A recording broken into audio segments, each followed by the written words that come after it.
Welcome to the ordinary meeting of Council for the 11th of December 2024, our final meeting for the year. Nala Kadich Wajak Mort, Kayan Kadak Nija Walilap Buja, Wejinang Wajak Kadajin, Wenyitting Bula Yaya. We acknowledge the Wajak people as the traditional owners of the greater Fremantle Walilap area, and we recognise that their cultural and heritage beliefs are still important today. The meeting is being recorded and streamed live online. While all care is taken to maintain privacy, visitors in the public gallery and members of the public submitting a question or statement may be captured during the recording. Attendance apologies, leaves of absence. Councillor Lang is running late. Applications for leave of absence. Councillor Williamson Wong has requested a leave of absence from the 28th of December to the 28th of January inclusive. So I will get a mover for that one. Councillor Sullivan, seconded by Councillor Thompson. All those in favour? And that's unanimous. Are there any other applications for leaves of absence? Okay. Do we have any disclosures of interest by members in relation to tonight's agenda? Councillor Sullivan.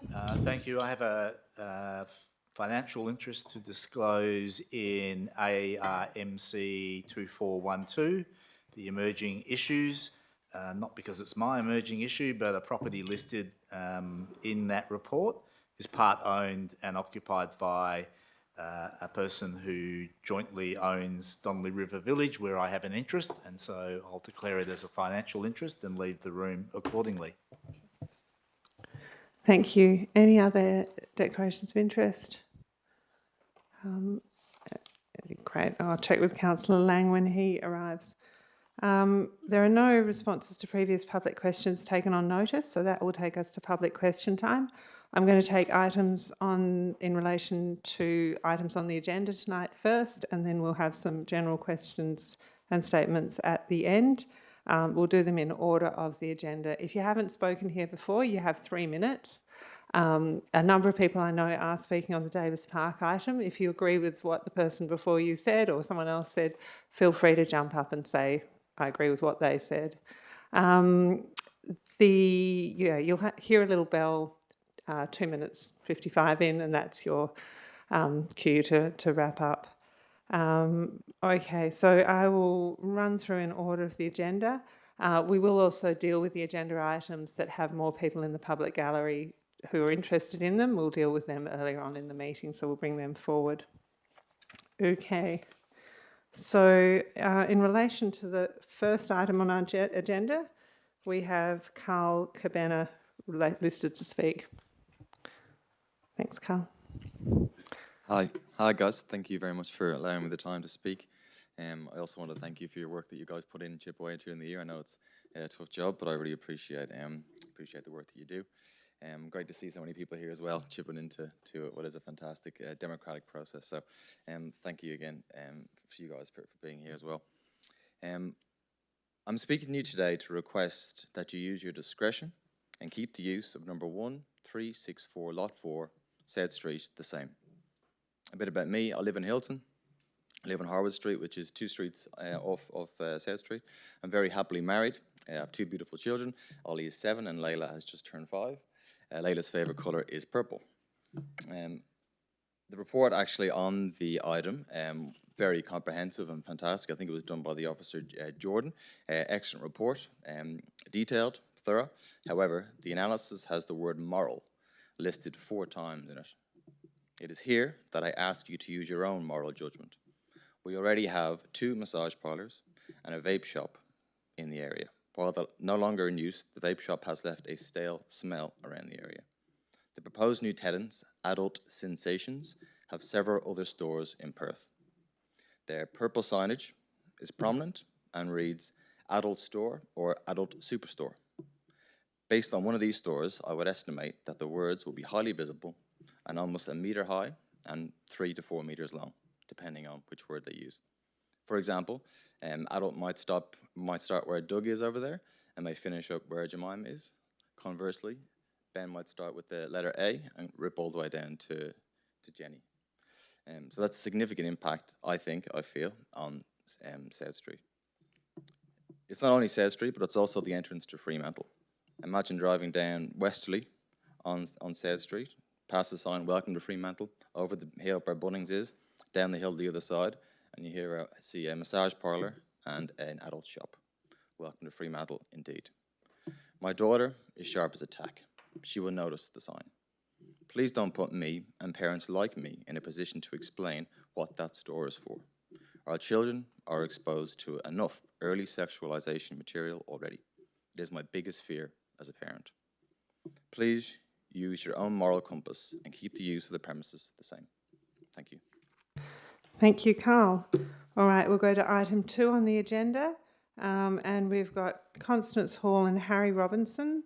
I'm not sure if you're both speaking or one of you are speaking on behalf of Jackie Robinson.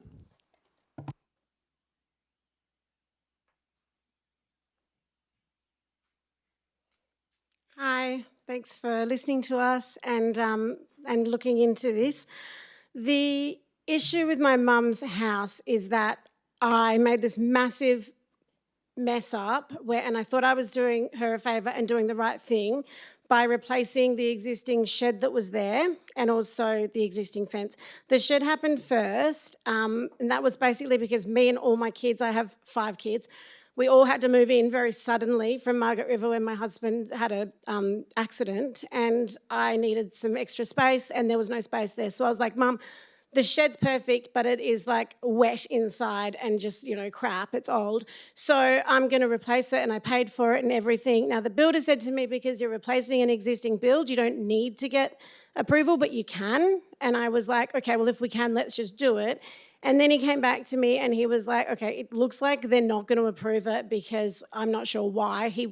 He was reading me information and I wasn't understanding it. And he goes, but you actually don't need it. So I called other friends that were builders, and this is where I made the big mistake. And they were like, no, you don't really need to get, approval if it's just replacing it. And so I just went, okay, let's take back our application. And that's probably the worst thing I've ever done, because it's had my mum just like completely, out of sorts for how long now, I'm not sure. And if I could take that back, I really would. But unfortunately, we are here, and I really honestly did just replace the existing shed and then moved a fence, which we are, happy to take down or move back or do. We've resubmitted with some other options of the garden, the Hilton garden. I know the Hilton garden is really important to everybody in Hilton, including us. No one loves their garden as much as my mum does. She's out there every afternoon. And half of her house is beautifully cottage garden. And so we're prepared to work with you guys and do whatever it takes to make the other side cottage garden. But I'm just asking, please don't make us remove the shed, because I don't have enough money to do that again, and I will just have really made a massive mistake. She could have had her old shed and just not been in this situation at all had I have not come along and tried to help. Thank you. And there's my brother. Thank you. I was just going to say a couple of small things. Just the actual modification of the shed to the historic shed. It's the same size. You can see this from the actual mapping if you go back in time. Haven't actually got measurements from when we measured the shed, but you can see this on like Google Earth, any mapping system, going back in time. And also the fence we proposed to move back, we sort of discussed with the mediator. We're moving that behind what the historic fence was actually, which was, like over 10 years ago. You can see on the imagery. I'm not sure when it was actually built, but we're actually going further than what it was. And also just the unique shape of the block. It poses a security risk. Like in the past few years, we've had someone jump the fence, actually confront my mum, stole the solar panels that were on top of the shed, old shed as well. So there's been obviously nowhere safe, completely safe, but it's just a bit of a security risk if the fence was also asked to be lower as well. And that's it, just a few little things. Thank you both. Okay, so we'll go to the Davis Park list. There's a few people on it. We're starting with Mary Lou Lawler.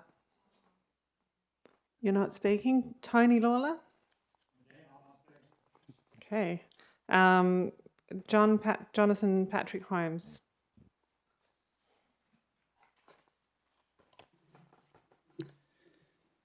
Thanks for the opportunity to address Council regarding agenda item C2412-3, the Davis Park Subdivision, Stage 1.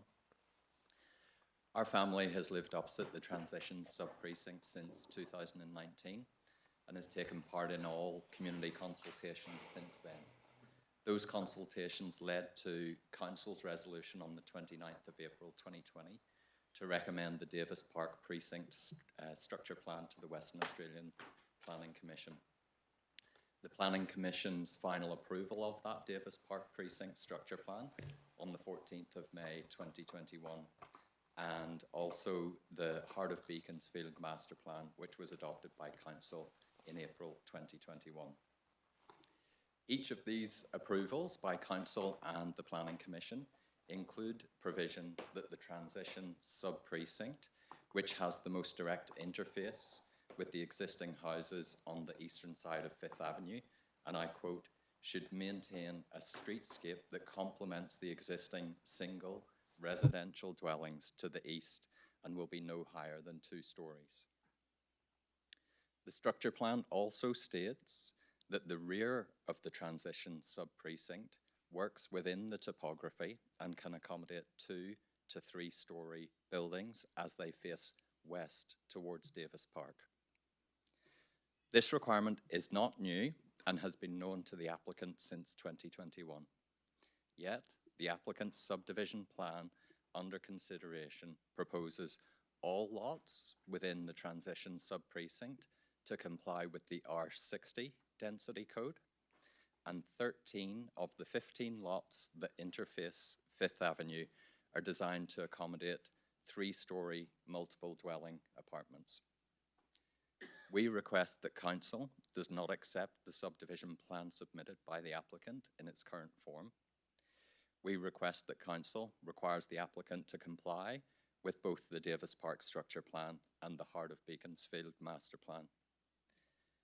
To ensure the subdivision is compliant with these plans, we request Council stipulate that the lots interfacing Fifth Avenue are designed to comply with the R30 density code set out in the Residential Design Codes Volume 1. And we also ask the responsible officer to explain to the community here tonight why they are prepared to recommend a subdivision plan which is not compliant with the city's own Heart of Beaconsfield master plan and the Planning Commission's Davis Park structure plan, both of which were the result of extensive community consultation. Thank you. Found the bill. Didn't know I had a bill. Thank you, Patrick. The next speaker is Michael Fick.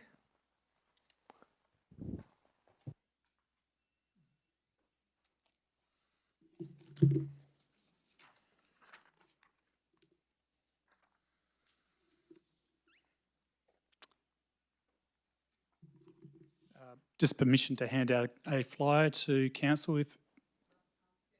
Give that to Melody, if you don't mind. Thank you.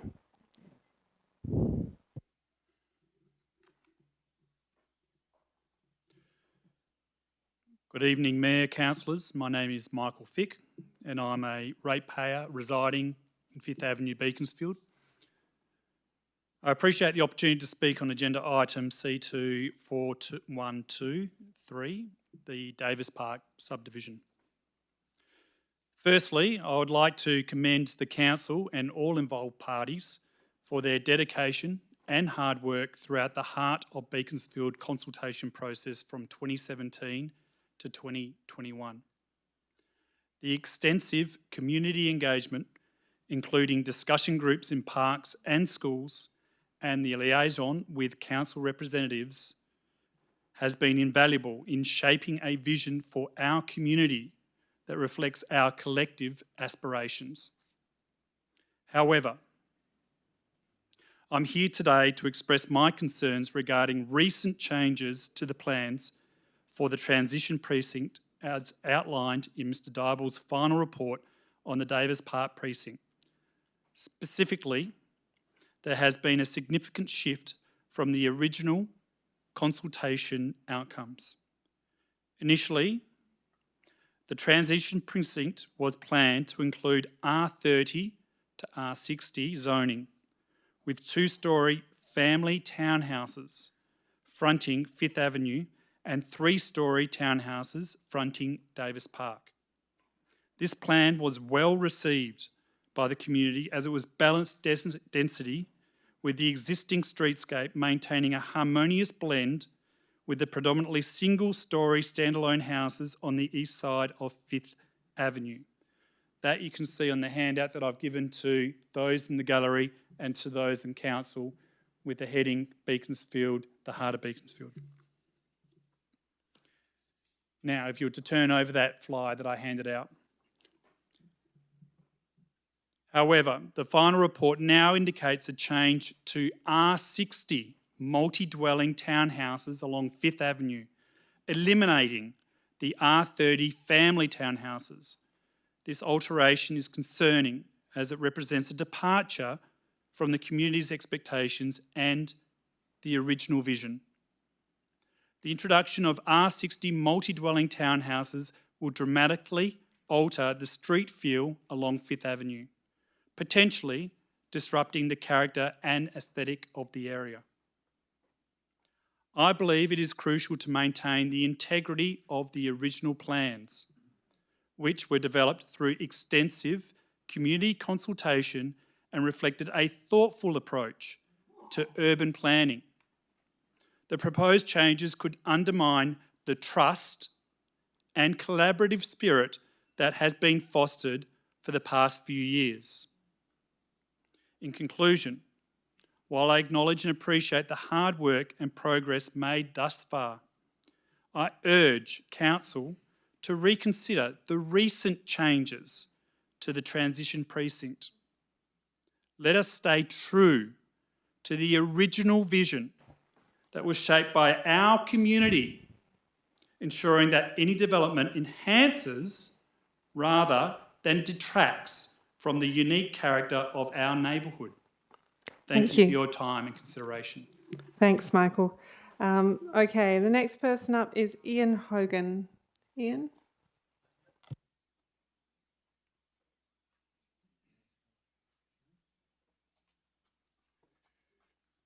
Hello, thanks for your time. I'm just with the 5th Ave people. I don't have anything more to say. Sure, thanks, Ian. Nicholas Brown?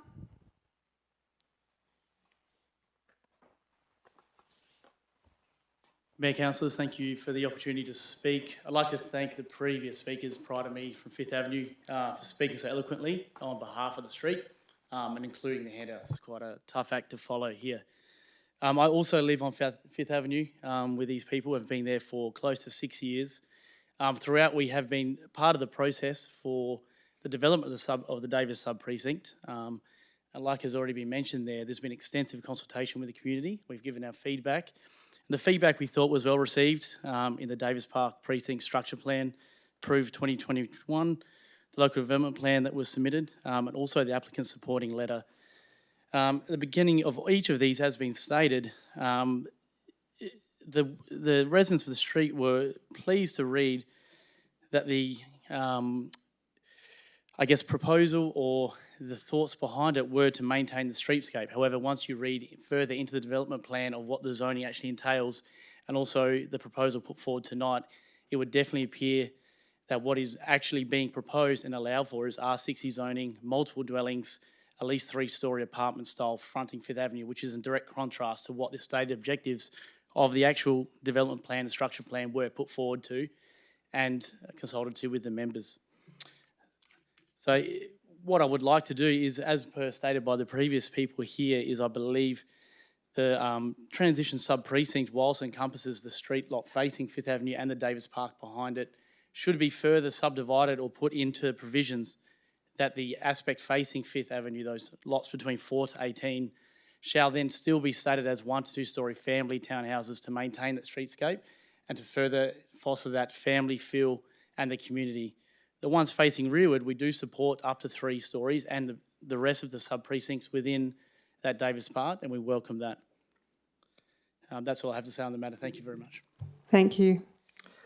And we are up to Annette Padavan.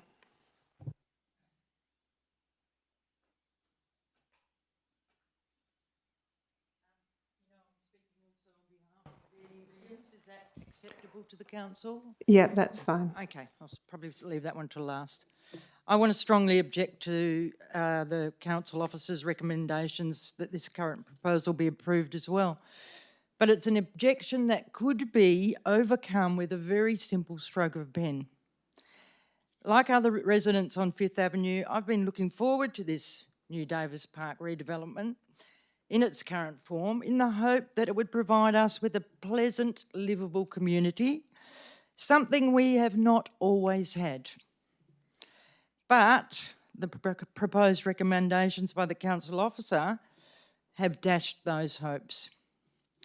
This recommendation is clearly a significant deviation from the published outcomes from public consultation and development approvals by the WAPC, and the supporting letter from the applicant itself does not support or does not indicate a need for the change. Just cutting out some of the things that people have already said. The current approved DPSP decision states that decision makers shall have due regard for the contents of the structure plan when approved and when making decisions on the subdivision and development of land within this structure area plan. Well, clearly that has not happened. The significant change that has been slipped into the plan overrides the aforementioned requirements of decision makers, and it lies within the map on page 39 of the agenda, which I'll draw your attention to now. It's this area here. As I said, a simple stroke of the pen could alleviate and remove any objections we have and replace it with the expectations we had during the public consultation period.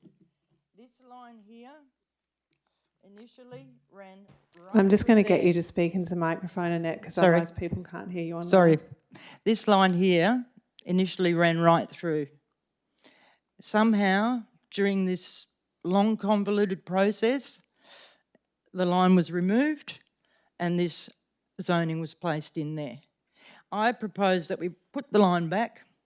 We put this as R30 as was initially decided and accepted by the community, in fact welcomed, and put the R60 back over here into the precinct where it belongs, or the sub-precinct where it belongs.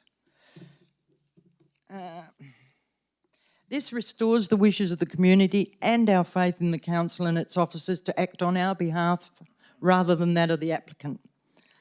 I respectfully disagree with the council officer's assessment on page 36 of the agenda that this subdivision proposal now is largely consistent with the previously approved precinct structure plan in relation to residential codings. In fact, it is a serious change to those codings. The transition sub-precinct that Fifth Avenue belongs to.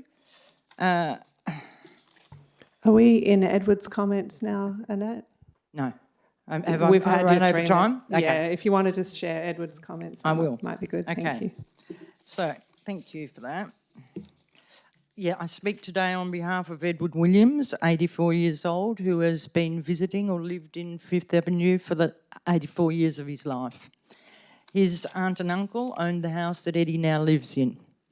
Eddie remembers a time when this was an idyllic place to live, when there was a farm across the road with cows and mulberry trees. He also remembers the very early development of Davis Park when people he believed were council officers came and suggested that they would not, that residents, the few residents on the street would not mind if a few pensioners' houses were built across the road. That slowly developed into more dwellings.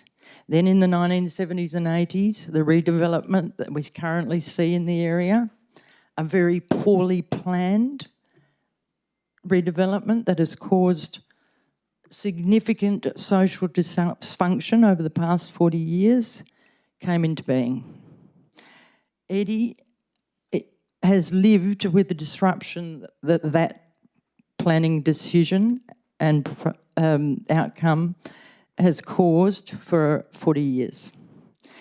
He was looking forward again to these new plans. He's now worried that there is a risk of recreating the unpleasant and horrible times we have had to deal with living in that area. I urge you to listen to Eddie, who has not been able to access any of the public consultation because of his physical incapabilities and was not able to be here tonight, and to listen to the rest of us and to make a decision based on people and community, not numbers of dwellings that the appellant or the applicant wants in their plan. And think about those who are going to be living in this precinct for the next, or sub-precinct, for the next 40 years and beyond, and what sort of quality of life you'll provide for them. Thank you. Thank you, Annette, and thank you for speaking on behalf of Eddie. The last person I have to speak on this item is Jörg Mugli.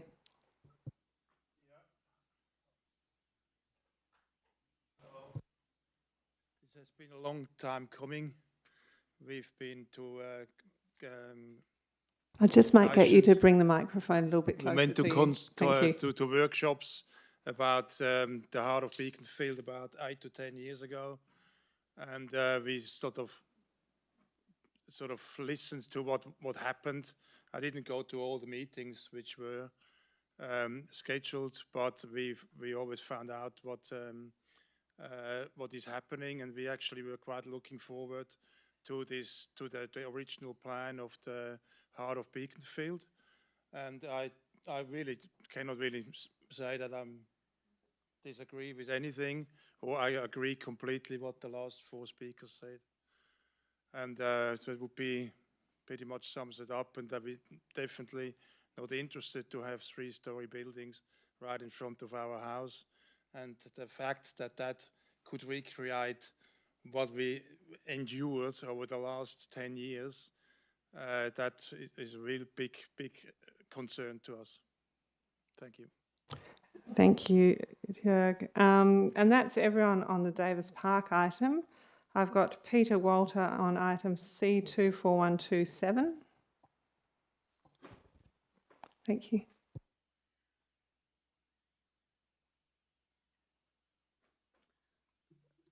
That's a bit high. Hello, everybody. Firstly, I'd like to commend the Council for progressing the street calming policy this year. A very welcome congratulations for that.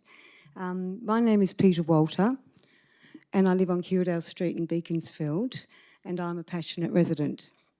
We, my resident, are here on behalf of our street to request that Beaconsfield precinct be included in the 40-speed rezoning trial that you're about to commence in Hilton. As you can see, the heart of Beaconsfield is currently undergoing a high densification, and some streets like Curedale Street are already encumbered with traffic problems, and this densification will mean more negative impact on an already precarious situation. I would like to give some background on our street. Curedale Street is one of the oldest streets in Fremantle. It was purchased by George Curedale in 1890s. It is a narrow 2-metre, 2-carriageway street with residential parking. It is also a popular cycle route, which leads me to the next issue. We have all experienced aggressive behaviour from motorists while accessing our properties and getting into our cars on the street, and even riding our bikes in our own street. I have also witnessed mega utes tailgating cyclists. This problem is compounded by the current trend of road culture, where the moving vehicles are mega bigger, louder, faster, and more self-entitled. These current trends only erode community, rob residents of their amenity, deter and kill wildlife and biodiversity, and create a vacuous and unsafe environment. Curedale Street is a known rat run, and we desperately urge and implore Council to move forward and progress the Fremantle Strategic Community Plan of 2015 to 25, which identifies Curedale Street as a local Route A and was considered top of the priority list in the plan of the projects to be planned and designed by 2004. This, I did send actually an email. This is a strategic plan. I don't think has been completely implemented yet. The strategic bike network plan is a smart solution to densification in the heart of Beaconsfield. It will build community, cool the suburb, encourage biodiversity, promote and facilitate passive transport, and is a sustainable solution to the future. The bike plan also complements the city's broader integrated transport strategy objectives. All the right resources have gone into this master plan. Now let's see the fruition of this vision. Thank you. Thank you, Peter. We are going to have a few other items on the agenda before we get to the 40-kilometre zone one, so I might just get the Director of Infrastructure to make a comment for you, Peter, about, where to from here if this is passed tonight. Thank you, through the Chair. The trial for the 40-kilometre zone for Hilton has been developed by looking at the suburb and thinking about the nature and the types of the streets that we want to test ourselves on. Doing that doesn't really preclude us from looking at other streets and dealing with other issues or traffic issues. So notwithstanding that, I'd suggest that I'm happy to get the officers to come and talk to you or have a look at some of the issues around Cudale. In terms of the bike plan, we are reviewing the bike plan at the moment and we expect an update to come to council next year. But again, we have programmes of works we align to traffic calming and traffic measures, and we can again look at some of the problems that are arising specific to that and try to build them into the annual budget process for consideration. Thank you. You are welcome, of course, to stay for as long as you like during the meeting. It may be a while before we get there. All right, so I'm going to go to general questions now. Paul Jones, you were first. Thank you, and good evening. I'm building a house in Johanna Street at the moment. It will be completed next year. And I'm representing 7 residences on Johanna Street, which is virtually all of us. We recently received correspondence from Liam O'Donoghue, who is a project manager for parks from Fremantle Council, advising that the bore tank at Gil Fraser Reserve is to be relocated and replaced immediately opposite our houses near the cricket nets. We've been in correspondence with Liam and he's been sending back supportive information. One of them was a conservation plan that was prepared in 2010 by Hocking Planning, and during my approval process for my house, because Johanna Street is a heritage precinct, we spent some 45 minutes in the development approval process with the heritage officer, and this was never raised with us. There was a conservation plan across the street. And I was wondering, firstly, has Hocking Planning been consulted on the proposed tank relocation? And I believe they would object to this based on the figure 113 in their report. The figure 107 in the report identifies the storage stairs near the stable, but they intrude actually beyond the development zone into the precinct where they shouldn't have any development.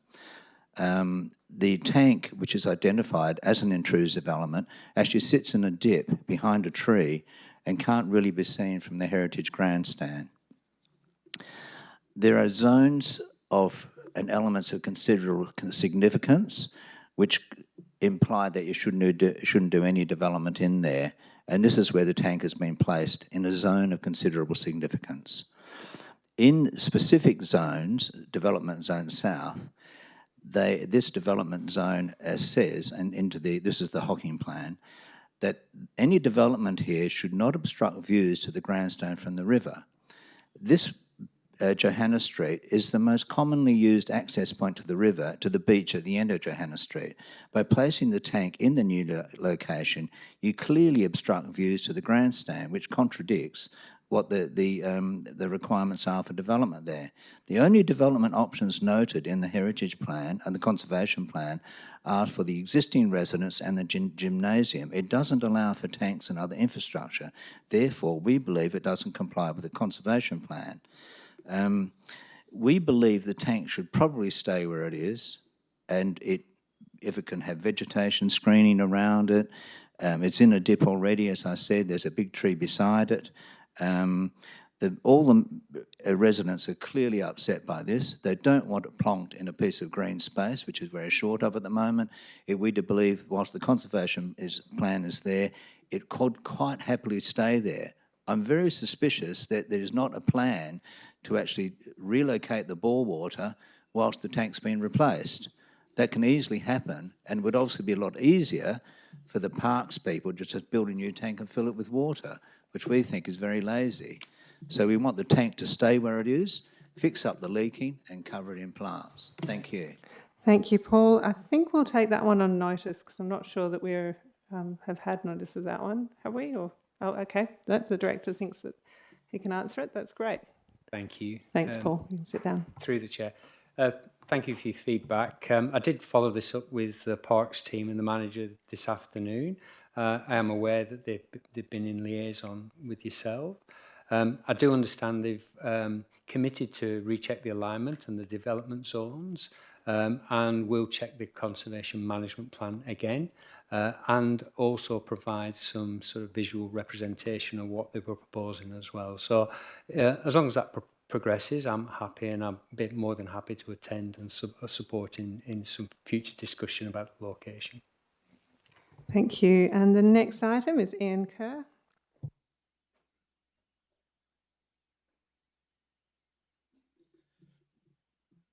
Thank you, Mayor. Firstly, I'll just take us back a couple of items because I want to speak on two. First is the 40 km/h speed zone. Now, as a former City of Vincent councillor who helped initiate the second 40 kilometre zone in Perth, the first was in Wembley, and incidentally predates the South Fremantle one by a couple of decades, and having played a role in the Fremantle City South Fremantle zone, I'm very pleased to see the proposed trial for Hilton. The proposed area looks very good for lowering speed limits, as it is well bounded by district roads with no obvious rat run opportunities with the possible exception of Colic Street, and has a primary school at its heart. Nevertheless, rules and regulations are not a panacea, and my experience is the speeders are often local residents. I hope no one takes offence at that, but that is often the case. The most effective way of keeping speeds to acceptable levels in such an area is always for locals, including school parents in this instance, to consistently drive at such safe speeds. And I would urge there to be information, education opportunities taken up as part of the 40K zone to make sure that everyone is truly aware of the objectives. Secondly, I want to talk about the annual financial statements for 2023-24. And the item on the agenda also contains the draft annual report for the same year. Now, many of you will be aware that the annual report has been rejected by the annual general meeting of electors for the past 4 years, largely on the basis of issues with financial reporting. So it is inevitable that these documents will be critically interrogated by ratepayers over the period between now and the AGM, which I think is the 3rd of February. Thank you. Now, I'm an economist, not an accountant, and they're very different beasts, although they deal with lots of things that have dollar signs attached to them. So I own up, financial statements often don't make sense to me, but I note two things from the ones that are in the agenda. Firstly, depreciation has doubled from a budgeted $11.7 million to $22 million, despite there appearing to be only a very small change in depreciable assets. And secondly, total operating revenue was $6.3 million more than budgeted, 30% of which was in rate revenue and 25% from fees and charges. Now, given that budgeted rate revenue was already 8.4% higher than the previous year as a result of substantial rate rises. Secondly, that the full $3+ million cost of the South Beach toilets and change rooms was a one-off and will not be repeated in 2025-26. And thirdly, that inflation has significantly reduced. I'm sure that ratepayers will reasonably expect a lower or even no increase in rates for 2025-26. We shall see. Thank you, Ian. Sorry, can I just, one more paragraph?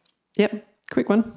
This will be of particular concern to ratepayers of South Fremantle and City South, many of whom are likely to be faced with the equivalent of a 50% rate increase for 7 years to pay for underground power. So my question is, when will community consultation on the underground power proposal, including clear statements of charges for different types of properties, be undertaken? Thank you. All right, I'll get the Director of City Business to respond to those. Through the Chair, thanks for the questions. Just in regards to the depreciation, so we did undertake or have revaluations undertaken during that year, which is what affected the change in the depreciation over that time. There were some changes in income over that year compared to budget, but there was a number of factors to that. There was some interim rates that came through during that year. There was larger than expected interest income from our investments, given the favourable interest rates over that year. With regard to underground power, we do plan to commence community engagement in late January, and at that point, we hope to have a finalised charge model that we can share with the community. Thank you, and I'll jump in to add that I hope, Ian, you heard me on ABC Radio repeating your recommendation of locals driving slower yesterday morning, I believe it was. All right, next person up we have is Jennifer Mack.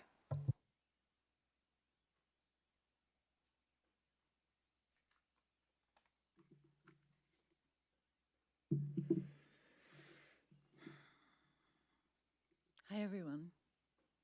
Thank you for being here.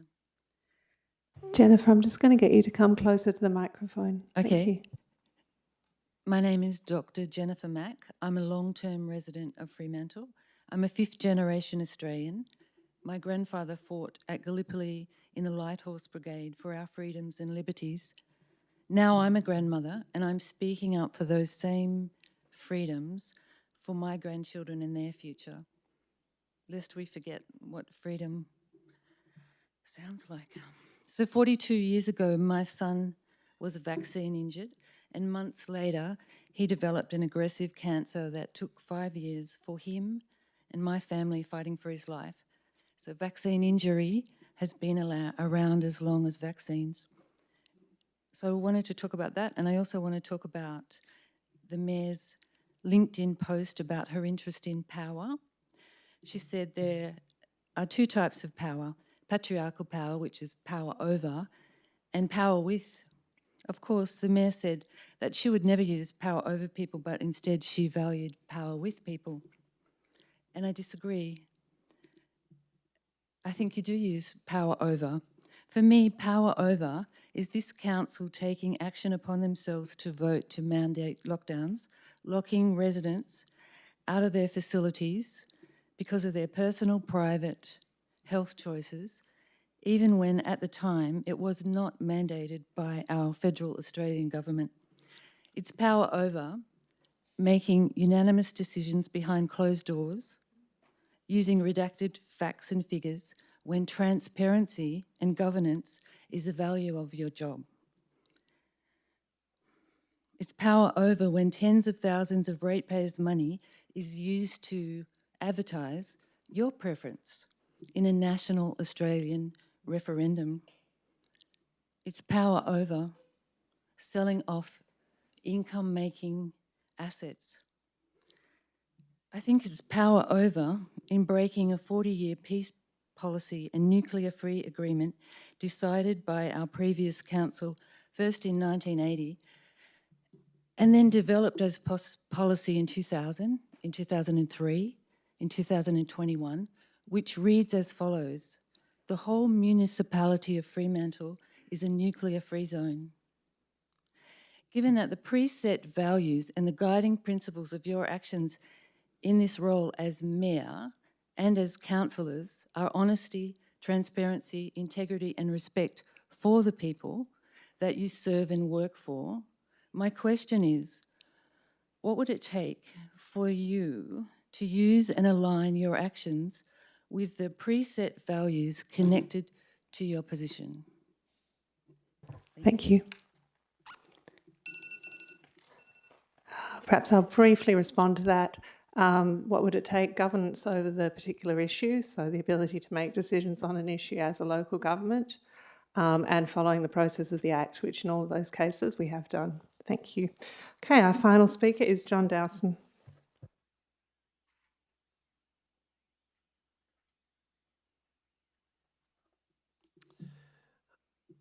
Good evening and thank you. 3 questions, please, from the Fremantle Society, John Dowson.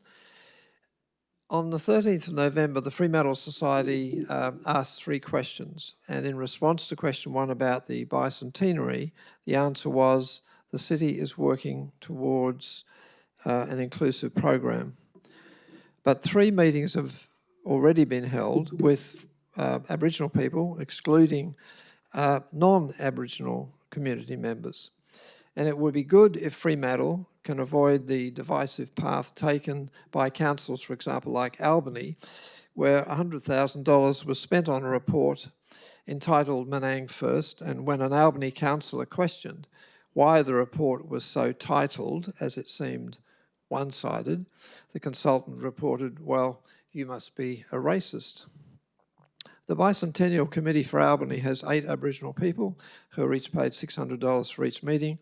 They attend, and while non-Aboriginal members are paid nothing. And the vast majority of projects for recently... Mr Dowson, I'm going to warn you that we do not accept divisive language in this chamber or statements that I think would be inconsistent with the broader majority view in Fremantle. That is that we support reconciliation. So I'll just warn you, and I'd ask that you perhaps keep your comments both local and inclusive. That's extraordinary to hear you say that, because the whole point of this question is to get the council to be non-divisive and to be do exactly the opposite of being divisive. That's the whole point of this question. So the question is, when will Fremantle Council demonstrate an inclusive commemoration that provides a balanced series of events and projects for the whole community and that unites rather than divides? On the 13th of November, question 2 asked about the Roundhouse, but the answer by the CEO was about Arthur Head. And it is perhaps relevant to quote from a heritage expert who accompanied national heritage experts from ICOMOS on a tour of the Roundhouse in October. She said, quote, the tour included a councillor or officer from Fremantle who was all about Aboriginal naming, associations and history of incarceration and the Rottnest connection. Colonial history and everything else since was not interesting to her. And I see the bicentenary going that way, all sorry stuff and no recognition or celebration of our WA achievements. She also, this heritage expert, noted that some of the ICOMOS visitors could not believe the state of disrepair on such an important building as the Roundhouse. Question, it would appear that none of the $652,000 of Thank you, works... Mr Dowson. I would like to finish the sentence. None of the $652,000 identified as being needed for the Roundhouse in the 21 conservation plan have been spent. And the question is, why is that? Thank you. And that brings us to the end of public question time. Do we have any disclosures of interest, Councillor Lang? Yes, thank you. It's for C item number 3, and I'll leave the room. And the nature of the interest, I think you need to say whether it's a financial. It's a financial interest. Thank you. Okay. I don't believe we have any petitions, deputations or presentations. So I'll ask that someone move to confirm the minutes of the last meeting of council, 27th of November. Councillor Graham, seconded by Councillor Williamson Wong. All those in favour? That's unanimous. Elected member communication. Councillor Lorver. Yeah, just briefly, because it turns out I won't be speaking about this at the end of the meeting. Just want to comment on the recent announcement of Queensland fruit fly that is now in parts of Fremantle. There's a red zone that is where all fruit and vegetables need to be pretty much binned and put in a bag and put in a red bin. So we were just informed of this maybe a day ago as a city and as elected members. And I just wanted to say thank you to the staff who have been working tirelessly in such short notice to accommodate what is going to be probably a very busy time for a lot of residents, and making sure that we can actually properly enforce this quarantine and knock this on its head. So thank you for all the work that you're doing and the communications that will be going out shortly. Thanks, Councillor Lorver. Because this isn't an item on the agenda, I might just give staff also the opportunity to comment now as well. So if the Director of Infrastructure wants to add anything to that. Thank you, through the chair. This isn't a new issue. Apparently, we've had it a few times before in and around Fremantle. Just to clarify, the requirement is that for in Zone A, that fruit trees are defruited. You can still eat or use the produce. You don't have to throw everything away. But anything that is surplus basically cannot be transported outside of Zone A. So it has to be disposed of and put in a black bag. The key thing in that is that you don't put it in the forgo bin, you put it in the red bin. So we're going to help communicate the messaging around that, and we'll also make arrangements to provide some additional drop-off points or red bins at suitable locations as well. Thank you. And as if this year didn't already have enough in it. Okay, often at council we recognise members of our community who've passed, who've played a significant contribution. And there's two people tonight I would like to make mention of.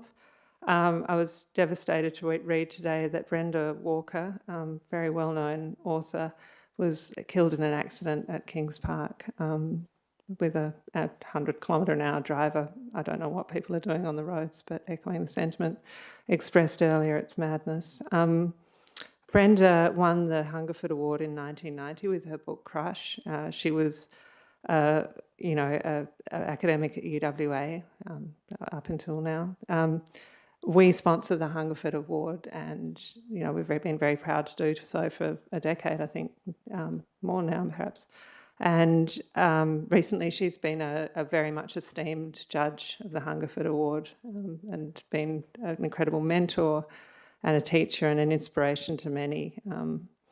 In fact, I had a lovely interaction with her because she wrote my great-grandfather into one of her books, The Wings of the Night, and she was very gentle about him, but apparently he was actually quite wild, and she didn't dare, for fear of offending the family, give him his full kind of shouting from the rooftops kind of character, but she wouldn't have offended us. But I know so many people who've been mentored by Brenda. Fremantle Press, obviously, she's been a key part of their family down there, and it's a very sad thing to have heard about today, and we're thinking of her family and everyone who loved her in the community.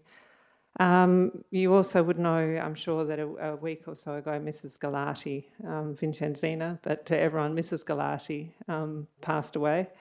And this woman was an absolute icon of Fremantle. I think, think about early stories of women in leadership. She was one of them. It was foisted upon her when her husband unexpectedly died, but she did take to it, I think, like a duck to water. And there was a lovely quote that she was always telling everyone what to do. But by doing that, she created the institution that is Galatis, and was really a model of strength and resilience and of the community that formed around Galatis.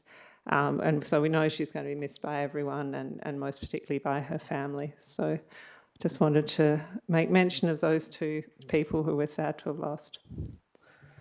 Councillors, did anyone wish to add to? Yeah, thanks, Councillor Kamada.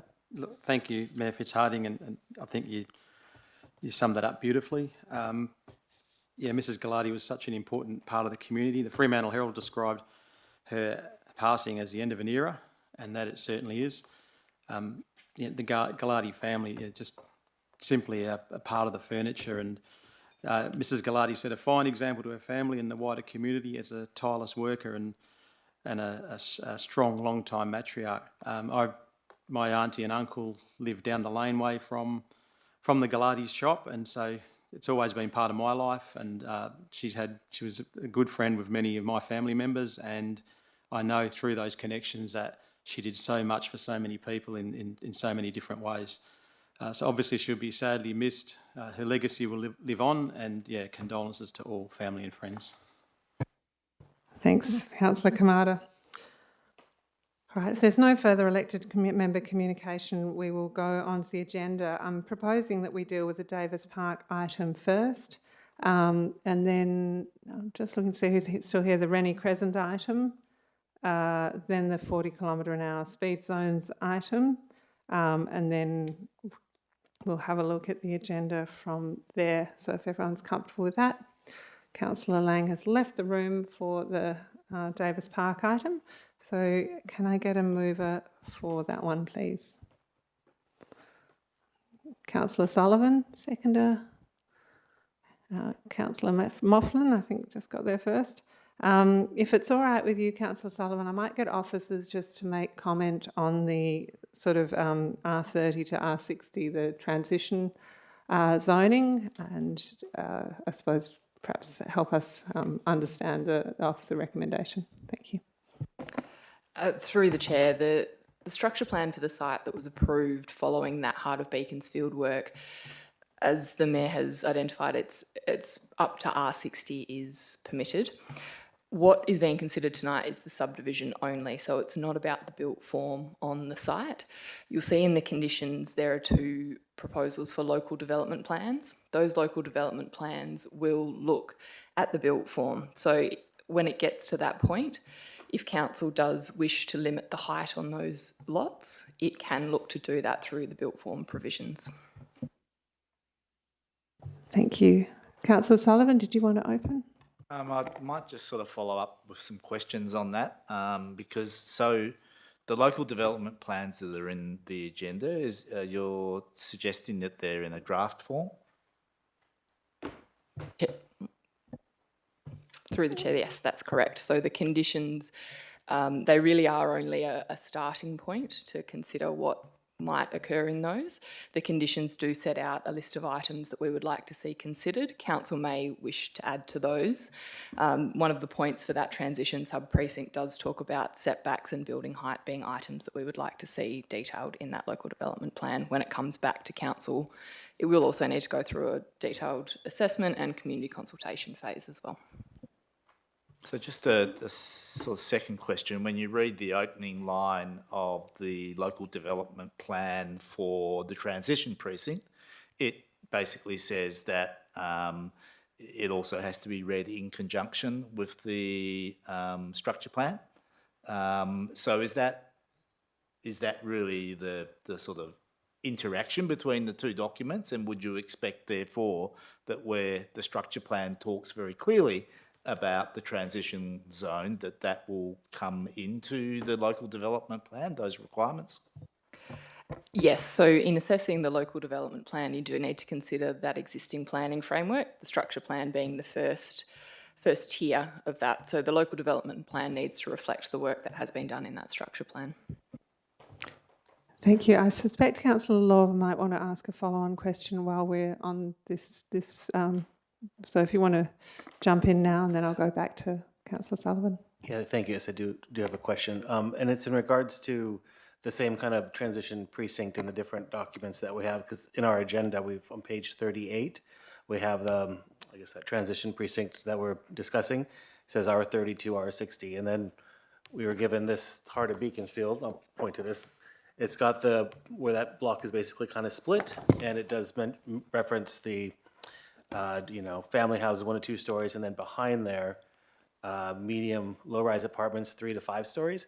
So, and then what we're being asked to approve is just straight R60. So I was just wondering if you could maybe walk me through or us through the transition from those different things and how that may have occurred, or yeah, why do we have three different things in front of us? Sure.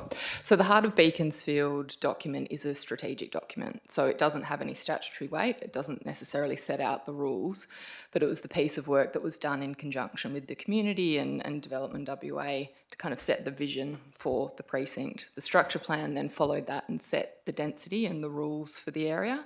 The local development plan, which will come after this subdivision, which is really just laying out the lot shapes and sizes, will detail the built form and provide those rules for when the developer comes to build dwellings on the site.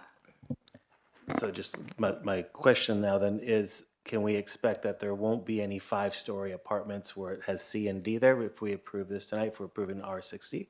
Will those be excluded from consideration? So the R codes for an R60 site do talk about 3 stories being the maximum. Council could, in its local development plan, look at a different height for that site, but it would need to have some strong justification.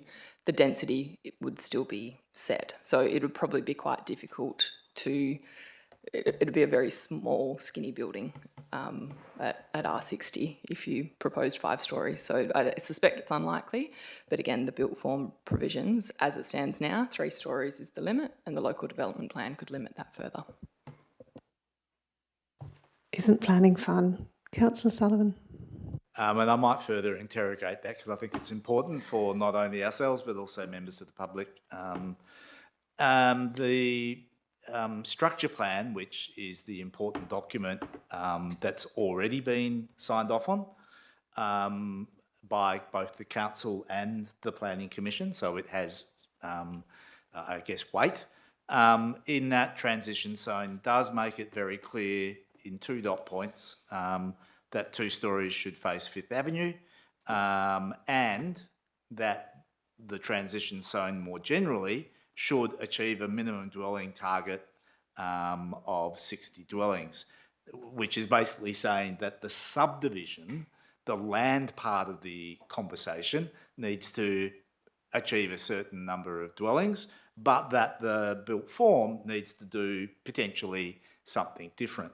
So I guess my question would be that there is still a fairly reasonable expectation that the structure plan has considerable weight and needs to be, as it says in the draft local development plan, taken into serious consideration as part of that document. I might need you to rephrase the question, but the structure plan is approved and needs to be given consideration. It is a due regard document that will apply moving forward, but if there was something specific that maybe you could rephrase the question just to understand what you were asking. Yeah, and I think you've made it clear that it is open to council to make the local development plan whatever it wants it to be within the context of the R60 zoning, but it also is open to council to say, well, the structure plan says 2 stories, and that's, we don't see any reason why we would change that. So that conversation will happen when we look at the local development plan. Is that a reasonable reading? In relation to building height specifically? Yes. Yep. Shall we go into debate? Thank you.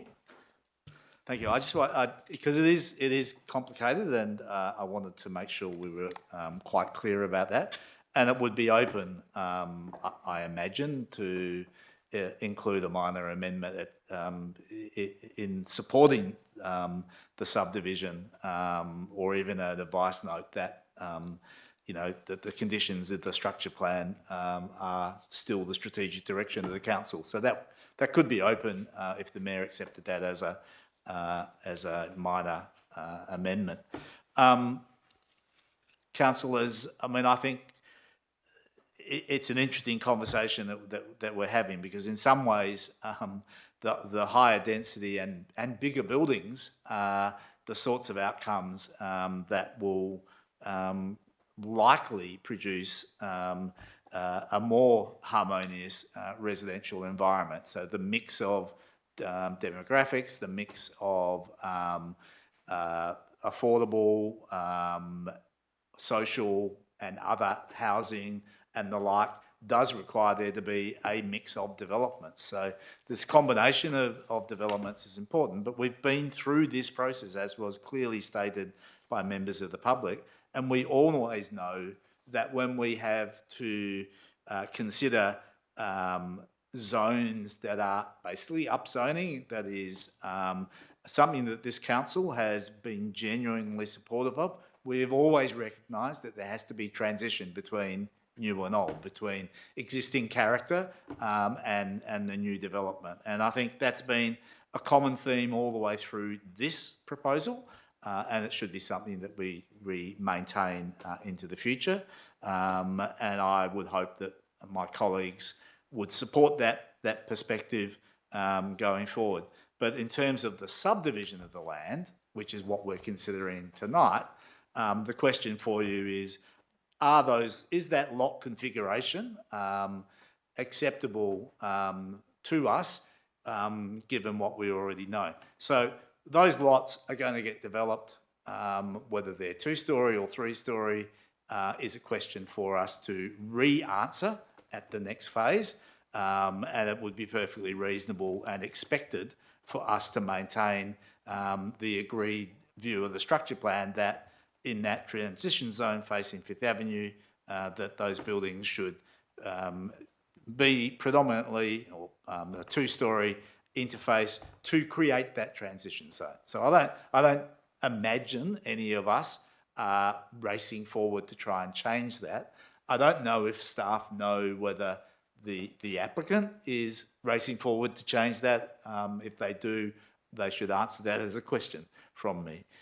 The other major issue that I have tonight, and you will have seen numerous emails from me, is us trying to get the linkage from Beaconsfield over to White Gum Valley sorted out in a way that is genuinely consistent with the structure plan and genuinely provides us with an opportunity into the future to really lobby hard with Main Roads to achieve a signalised crossing and hopefully a rapid transit stop in that location that can support the sort of development that is proposed in the structure plan and is now being subdivided. And the subdivision plan, in my view, falls short in that regard.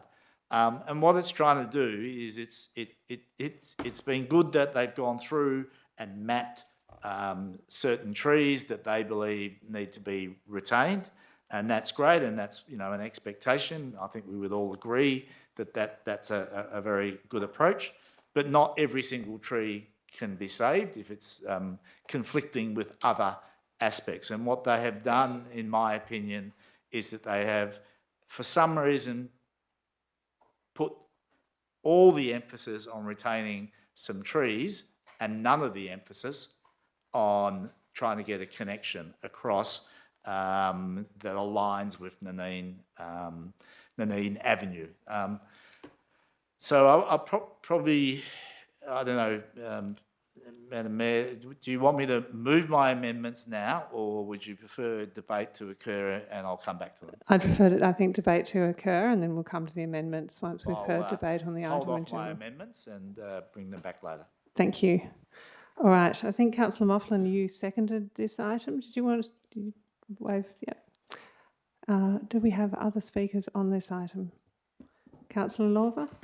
Yeah, I guess just briefly, because I don't want to give the impression that I support 3-storey townhouses along Fifth Avenue and then 5-storey apartments behind there. From my questions earlier, I was just trying to understand for myself how, if we have approved heights, if we were kind of melding them together, what that exactly was. And I appreciate staff's clarification that question will be before us at a future date.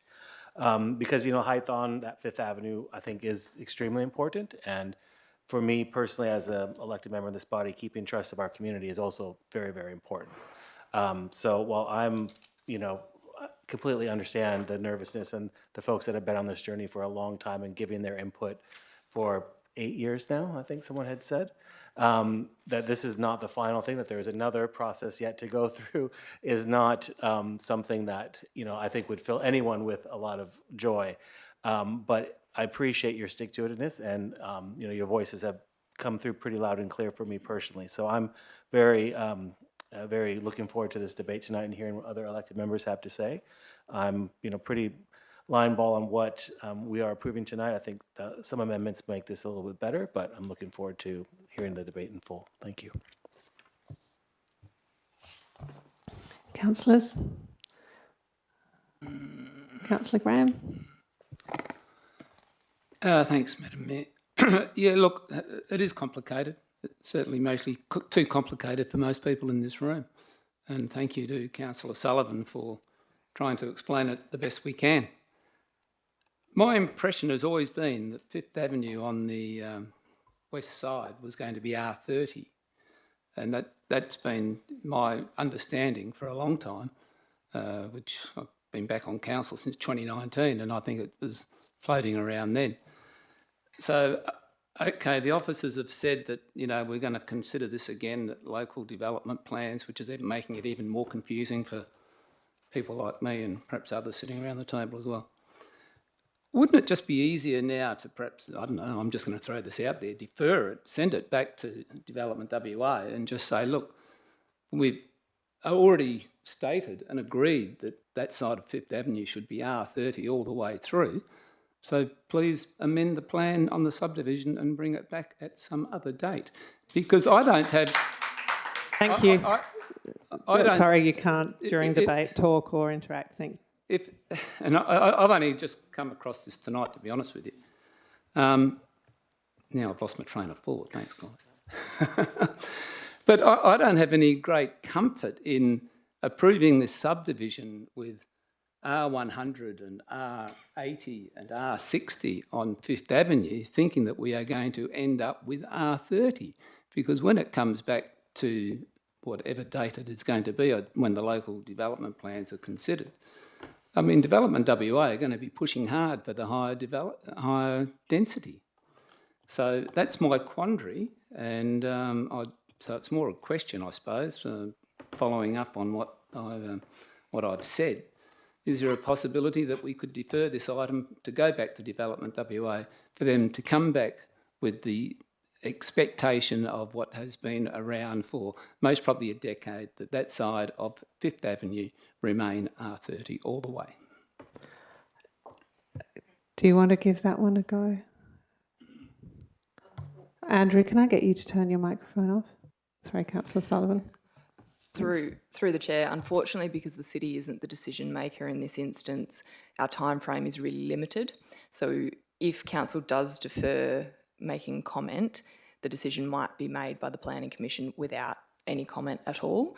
You may be better off putting some commentary about what the expectations are and requesting that Development WA work on amending the plan, which they could then choose to do in liaison with the officers at the Department of Planning. Thank you. That's useful advice. All right, Councillor Kamada. Thank you. Yeah, thank you for the advice from the planning manager. It's certainly very valuable. I mean, after listening to the speakers tonight, I certainly felt that I can't support this proposal in its current form. Whether we can, if it's advisable to make amendments tonight that will give comfort that we can secure the integrity of Fifth Avenue, then I'd be a lot more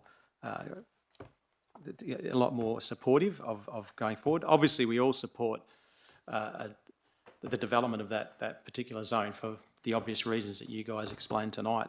You know, it's been a problem area for a long time, and there's an opportunity to get it right and give you guys the amenity that you deserve. And, you know, it's an opportunity for the city that we really don't want to stuff up.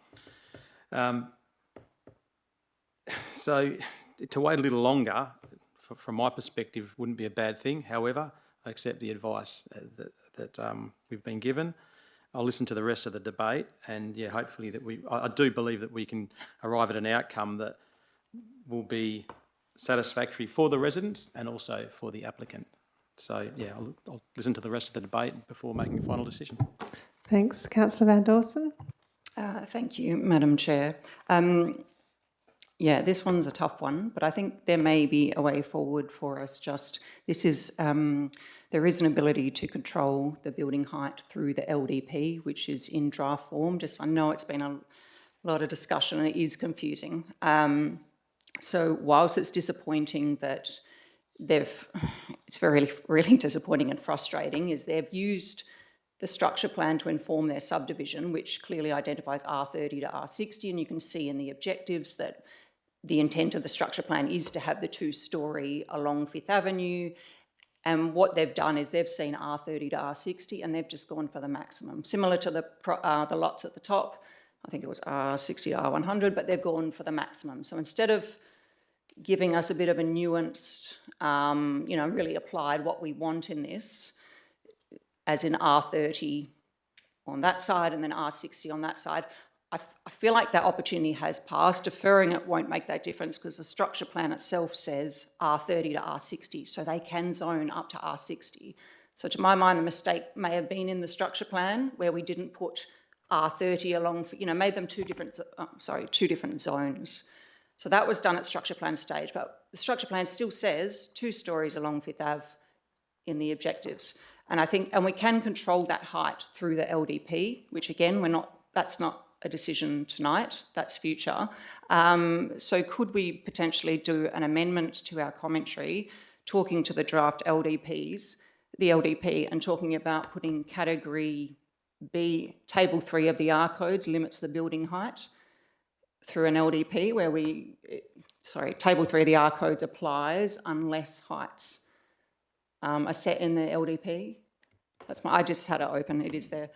So perhaps we could have our amendment worded to that to say that category B applies, which restricts to 2 stories. If you could just double check my calculations, make sure this is all right. But if we say category B, the lots along Fifth Avenue are all category B, which would restrict that to 2 stories, and then the lots along Conway Court, category C, would restrict them to 3 stories.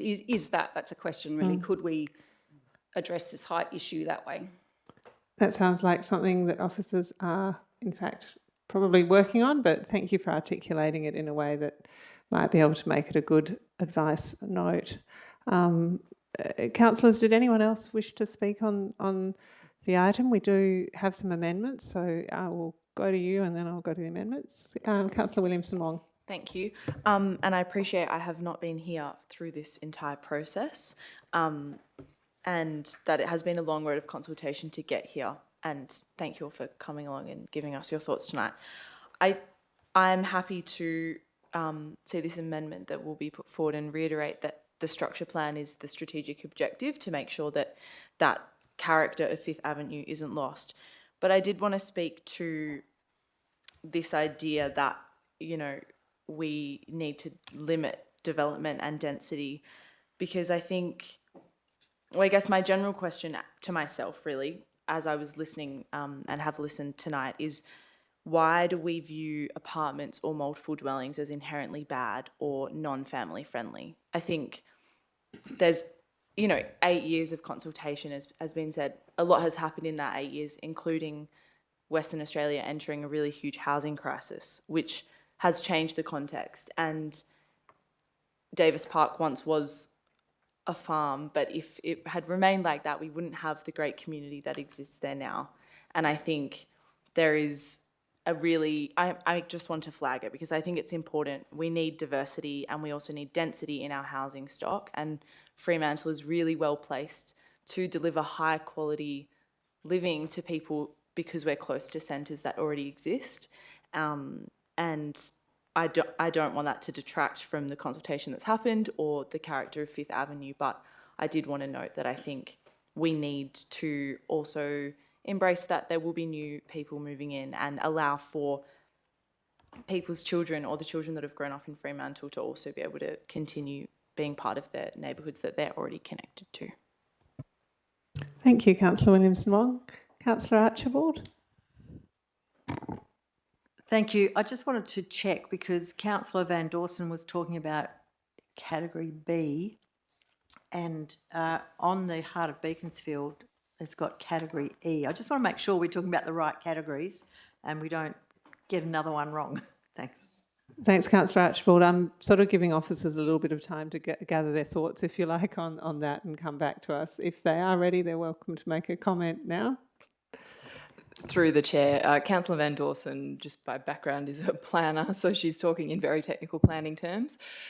Fortunately, Councillor Sullivan had scribbled up a little note for us. Really all that Councillor Van Dawson is suggesting, and I'll just double check with her, is that the note is really just asking that heights are limited to 2 stories on that Fifth Ave interface. So the advice note will really just say that. So the categories on Heart of Beaconsfield are completely different to what Councillor Van Dawson's referring to. So the advice note, and I can read it out now if that would be helpful.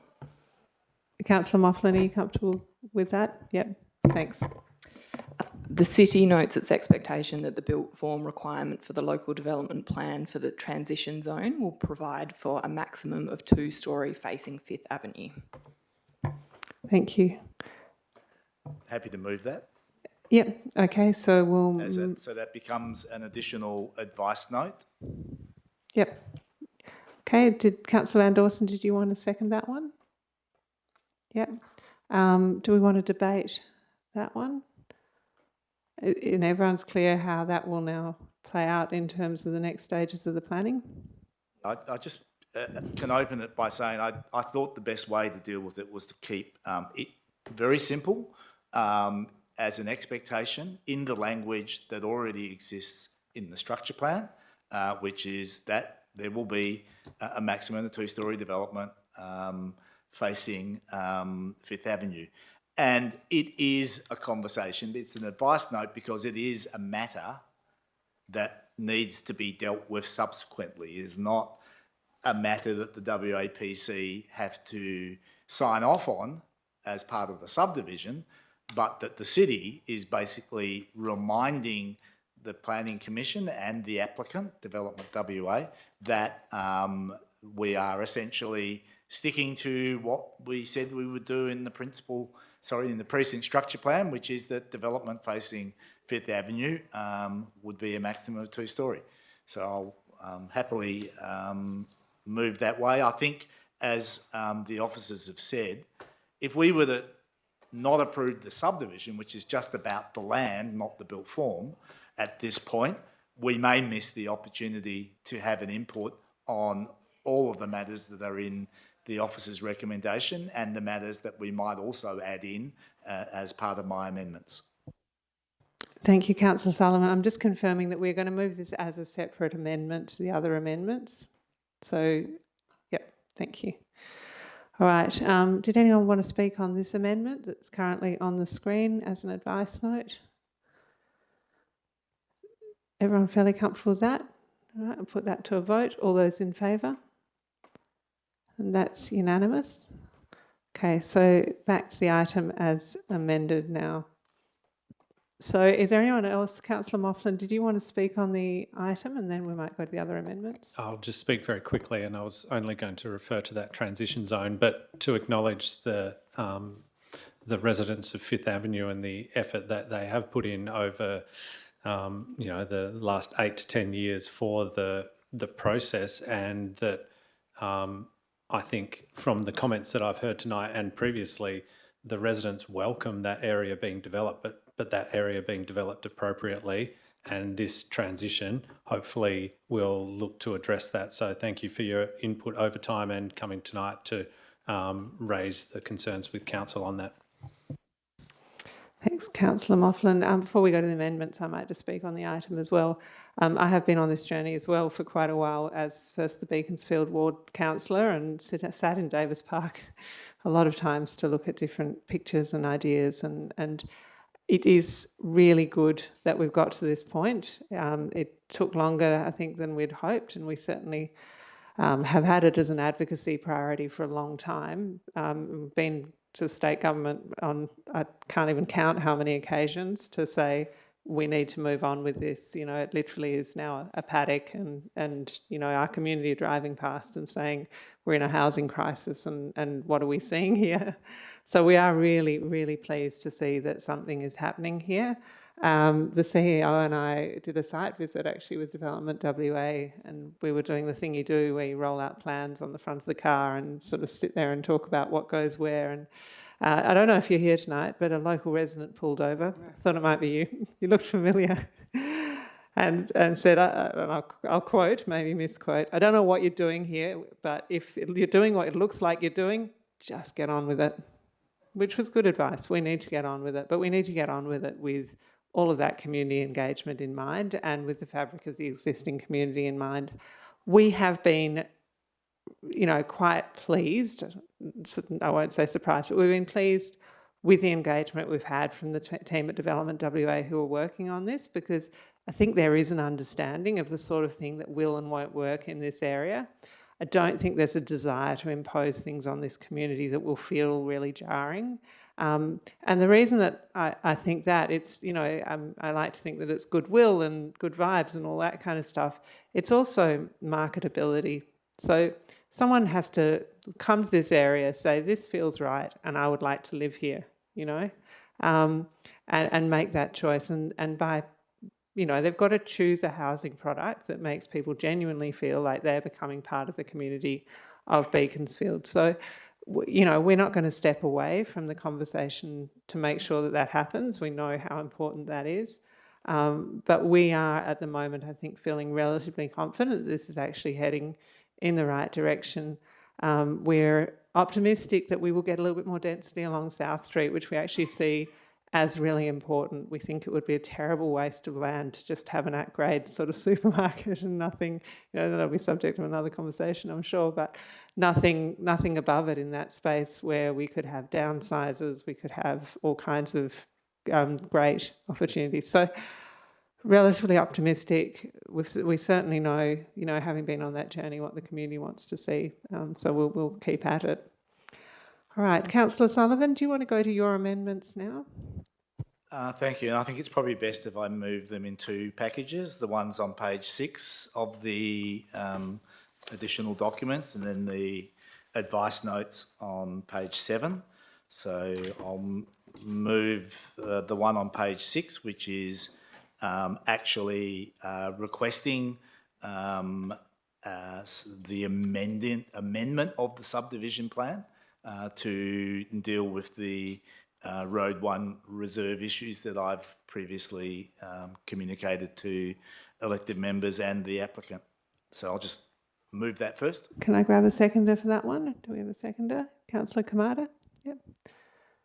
Thank you. The point of putting it up in, I guess, as part of the conditions of support of the subdivision is because unless you do that, if we just do it as advice notes, it doesn't necessarily get the attention of the Planning Commission. It's just sort of a nice thing to do. Unless you actually change the physical boundaries of the subdivision on the subdivision plan, then we will be locked in to that configuration of boundaries, and any road will have to be sorted out in that context of those boundaries that are already locked in.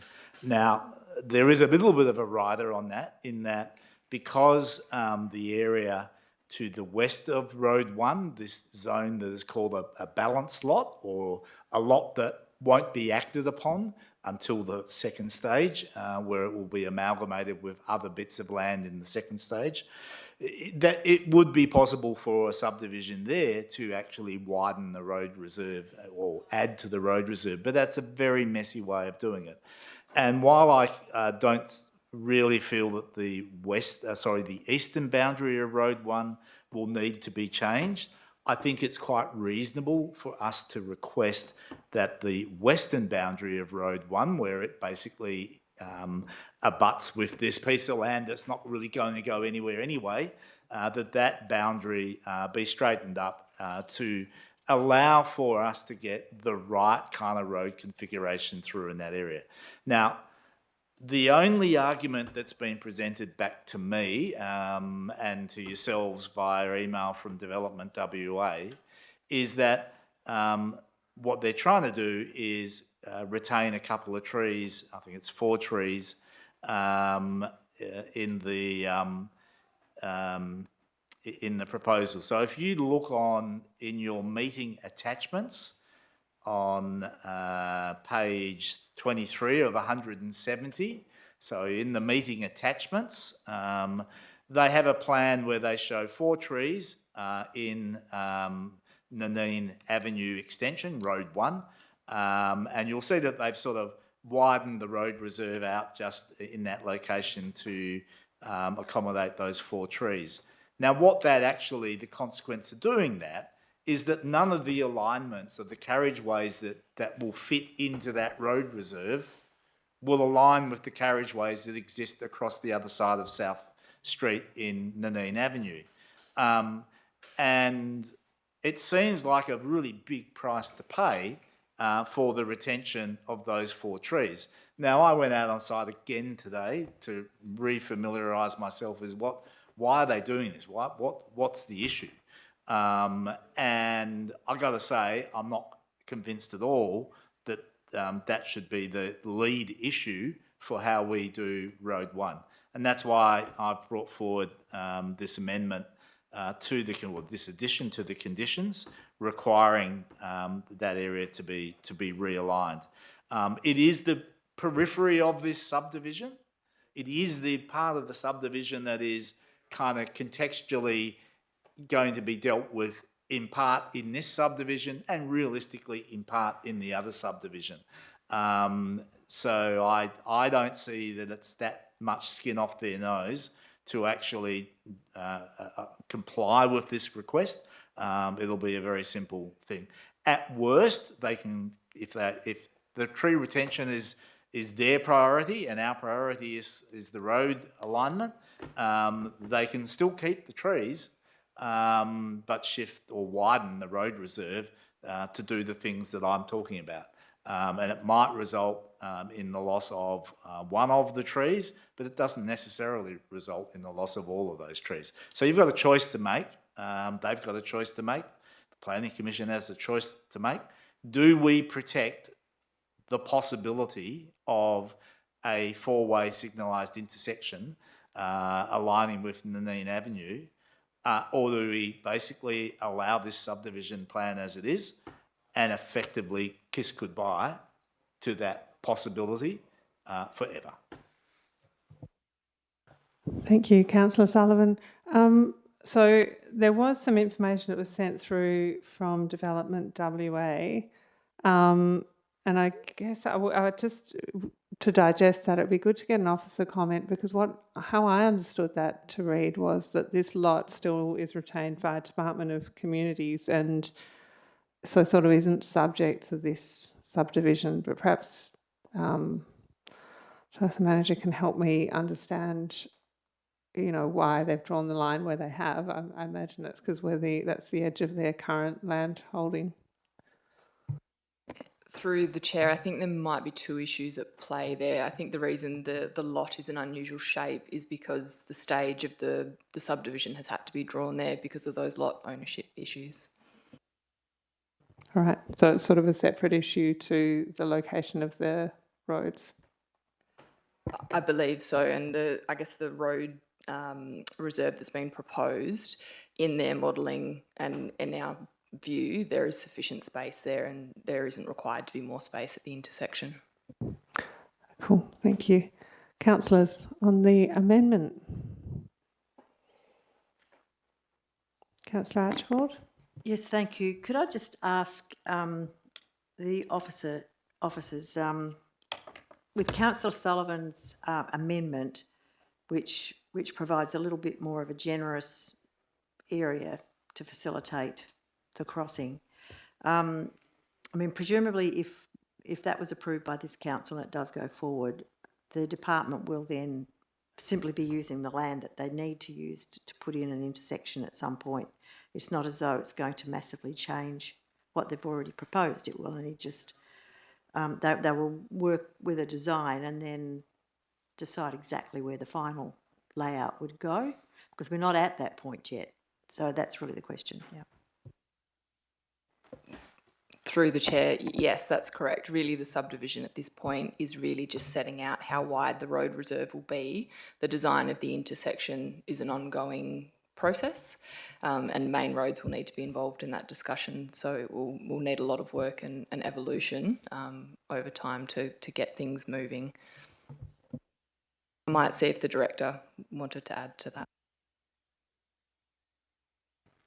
Thank you, and through the chair. The only comment I would make, which is perhaps a word of caution, is if we do keep widening this intersection, which is a very small road, I would argue has possibly less of a transport function of Fifth and a whole lot of other roads that go from Beaconsfield into South Terrace. It's already of a width of about 26 metres wide, which is 2 lanes of traffic wider than Hay Streets in the capital city. So we keep making this wider to keep those options alive, and I fully understand where Councillor Sullivan is coming from in terms of that western alignment to line up with Nanine. There is a little bit of a question of be careful what you wish for, because we could have a very wide road going north into South Street, and we just fill that with cars. So maybe if we are going to widen the road going north to line up with the western side of Nanine, we probably should narrow it on the other side. So you've got an intersection that's probably commensurate with that kind of development.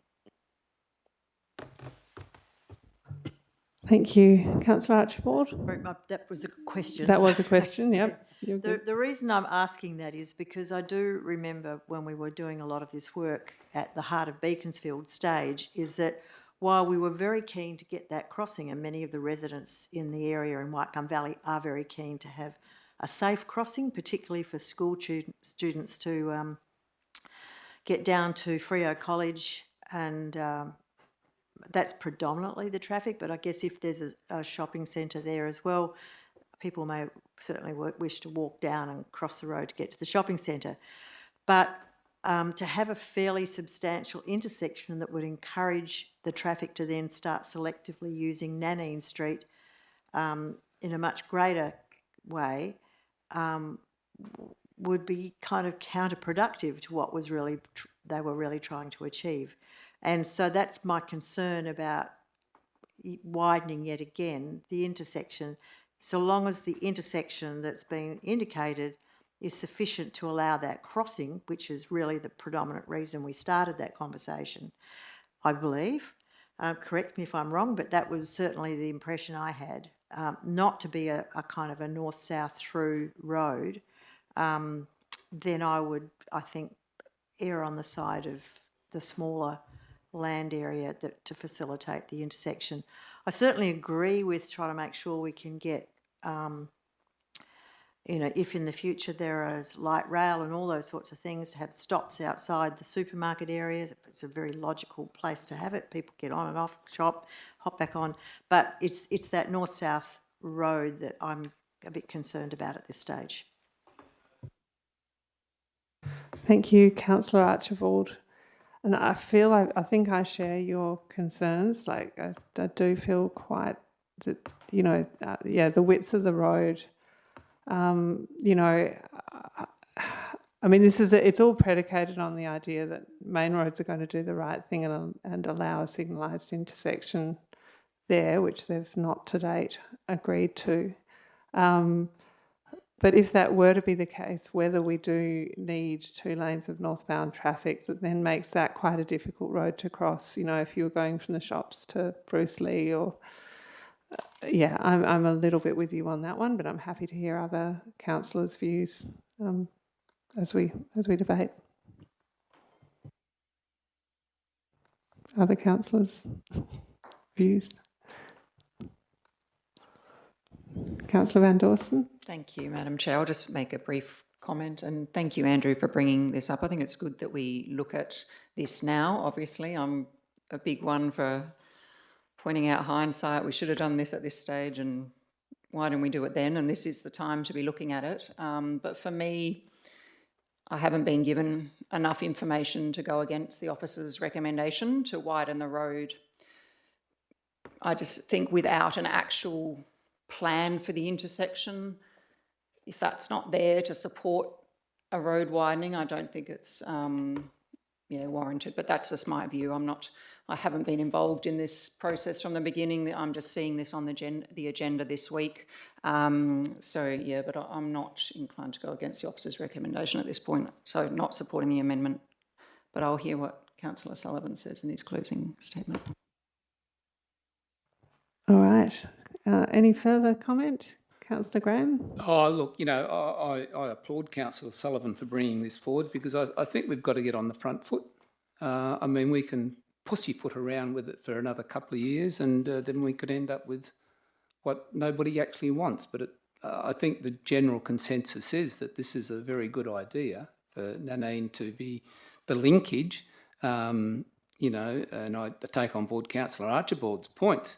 However, you could say that for every street from Hampton, every off street on South Street from Hampton Road through to Carrington Street. So there's going to have to be a line drawn in the sand at some spot. This is a good starting point. Whether it ever happens or not, that's down the future. But I think as a council we should support it and hopefully get some traction with it.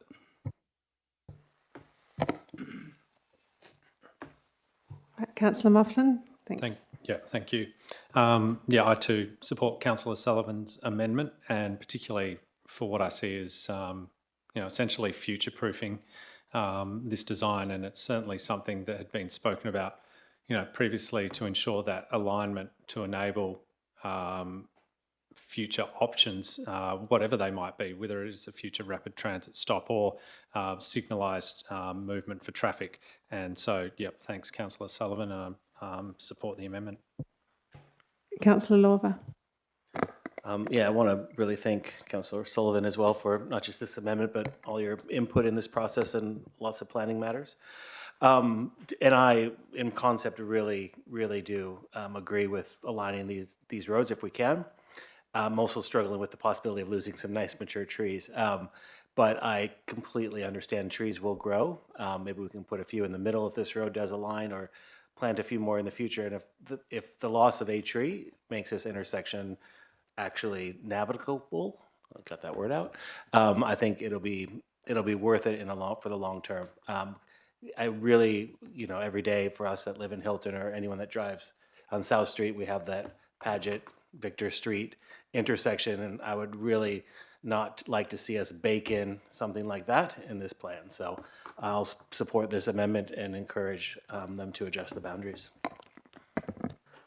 All right, I think we're probably going to Councillor Sullivan to close now. Thank you for all of the speakers. I just wanted to address some of the points that were made and to put them into the perspective that I see. This emphasis on the width of the road reserve, that it's bigger than St George's Terrace or whatever, is not the purpose of this amendment.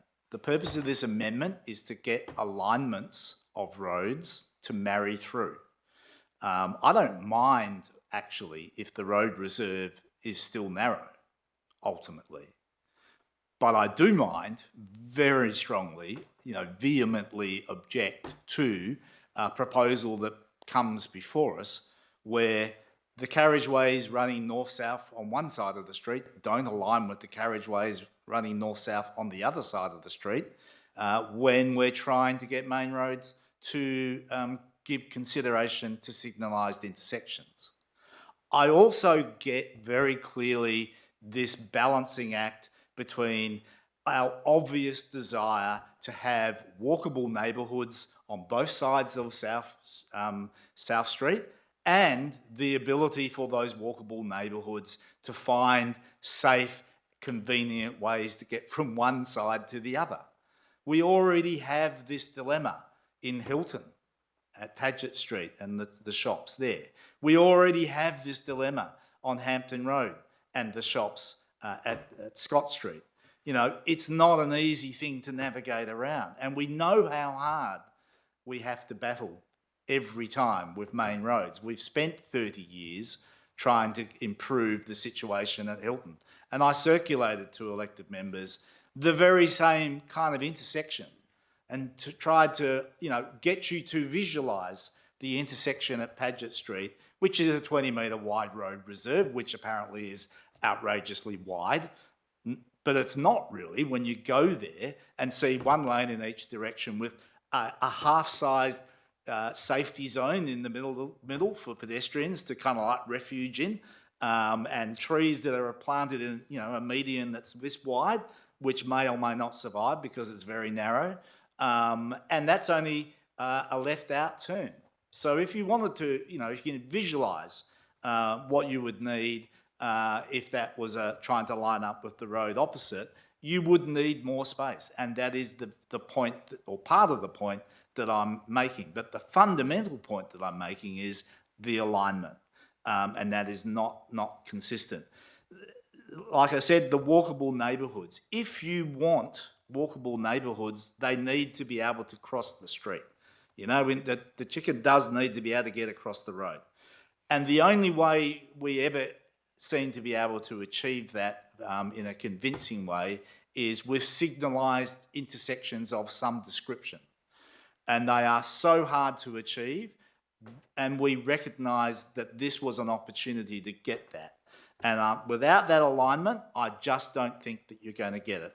And the other thing I would say is that if and when rapid transit comes along South Street, there will be a massive push by Main Roads to have basically South Street much more like a controlled road, meaning a lot of the side streets are probably going to be made to be modified by Main Roads to accept it as a rapid transit route, and particularly where you have stops and the like.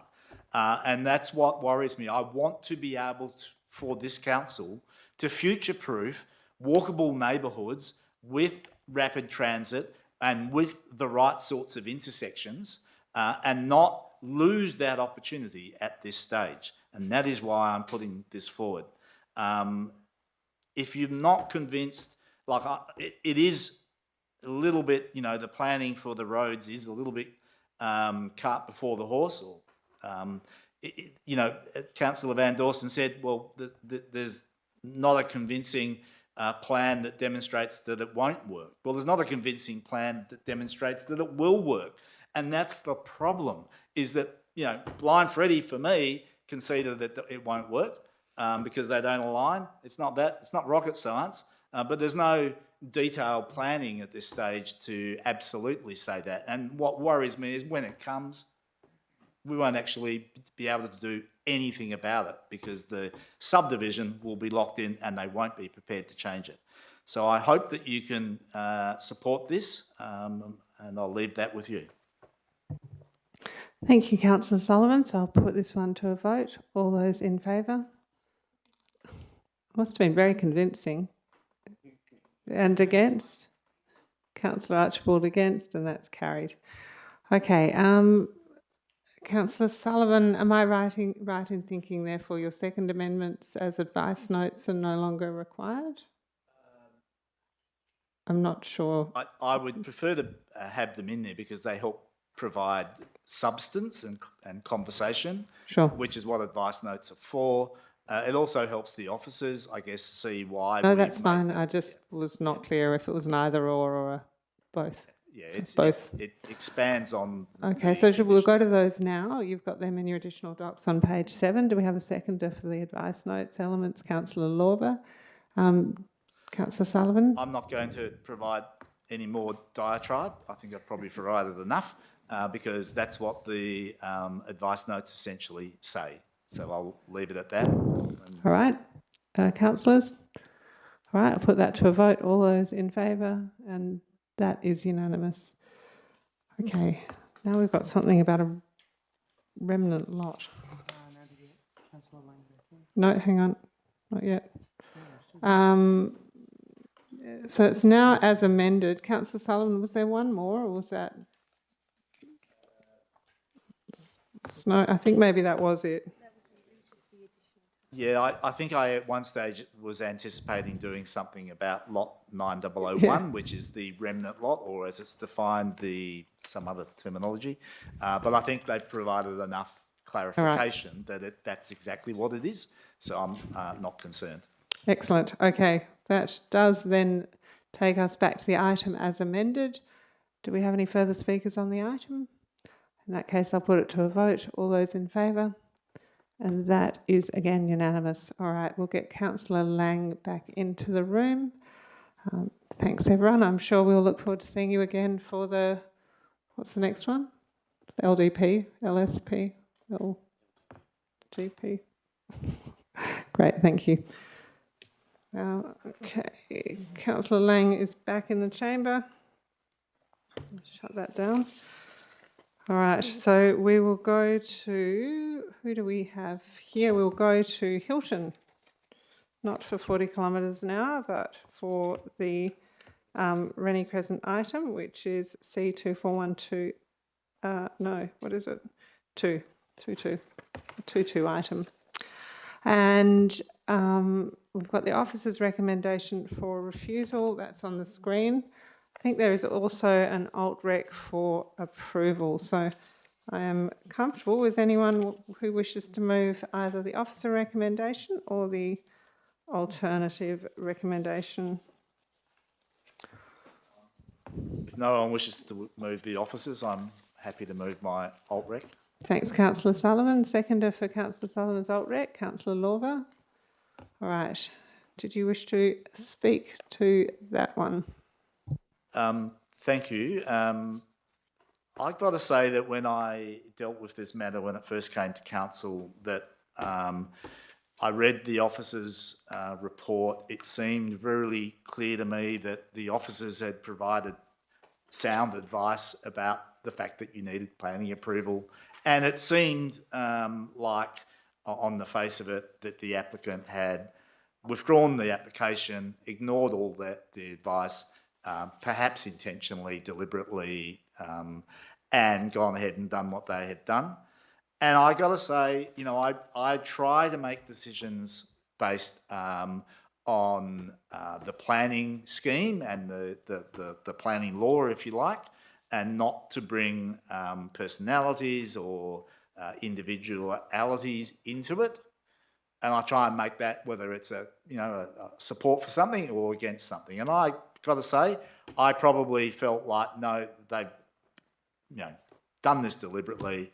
It just needs to be refused. I didn't do my research well enough. I have now done that research well enough. I've went to the mediation. I understand what actually happened in terms of how it came about. And I also understand, more importantly, I can set aside that, emotional issue in my head saying, if someone's done something that deliberate, I'm not going to waste my time supporting them.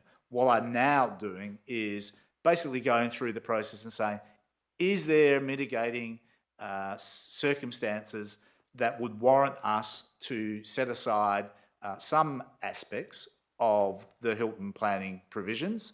And what I concluded on site is there is a fairly reasonable argument to say that some of the illegal works should be allowed to stay. The studio building and the fences, but relocated into a more acceptable location. And that is what they have come back.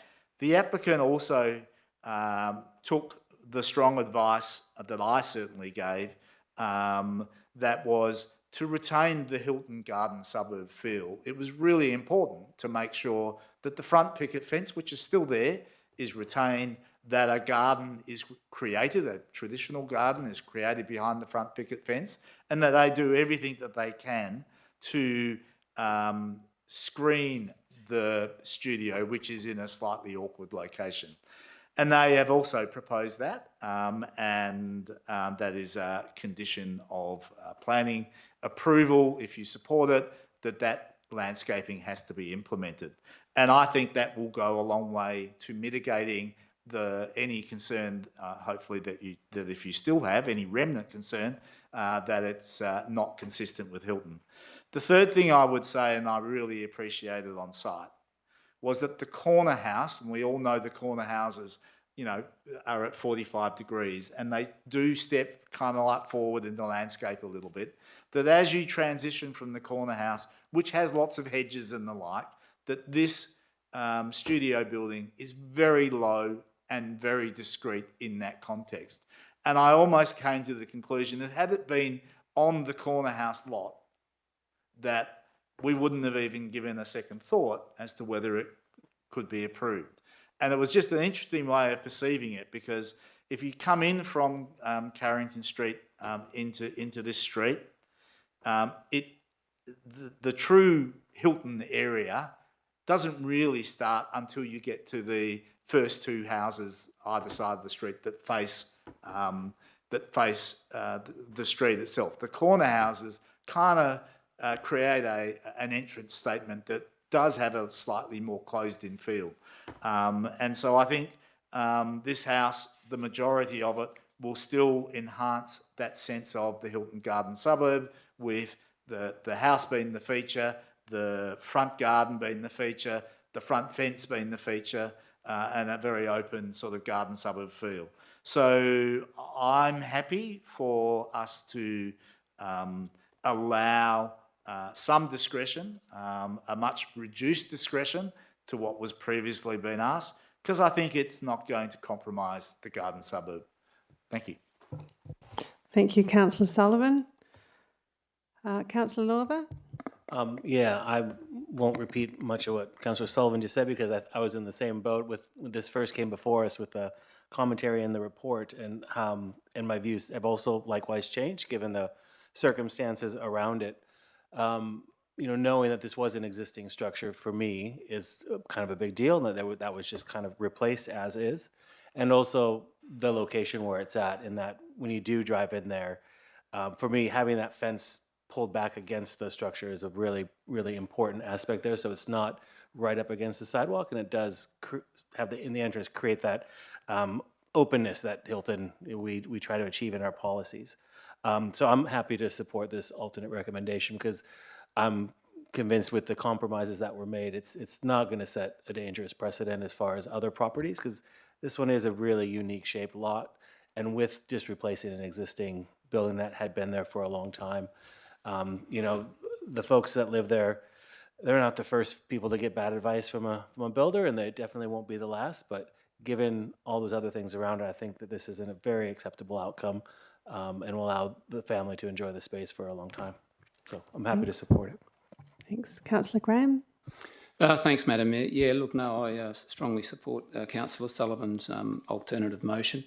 I went to the SAT mediation on site with Councillor Sullivan, and it was a bit of an eye-opener. I've never been to one of those before. And it was nice to meet Constance and Harry there. And as soon as we got talking to them and hearing what they proposed and where they had been put in this situation, it was fairly clear. They kept on talking about the council, but they were obviously taking the officer's advice, and that's fair enough. That's what happens. But I think it's another one of these ones in hindsight. If some of us around this table, and I'm not blaming anyone, had taken a closer look at this proposal when it came, and if perhaps the applicants had contacted a few of us, I think we could have got to this situation certainly a lot earlier, without the hassle of having to go through SAT. I mean, that's been and gone now, and we're here.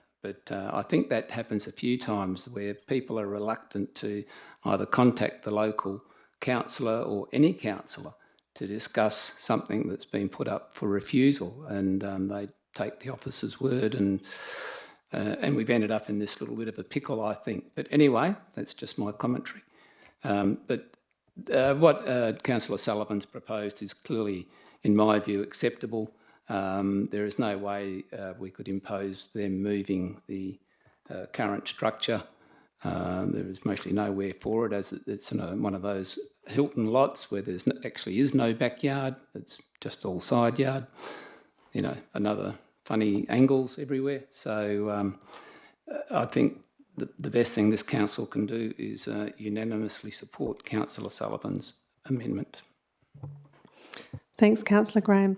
I'd probably just following on from Councillor Graham, do want to say that the officers are doing their job perfectly. They're applying the rules. Councillors can apply discretion, and that's where the difference is.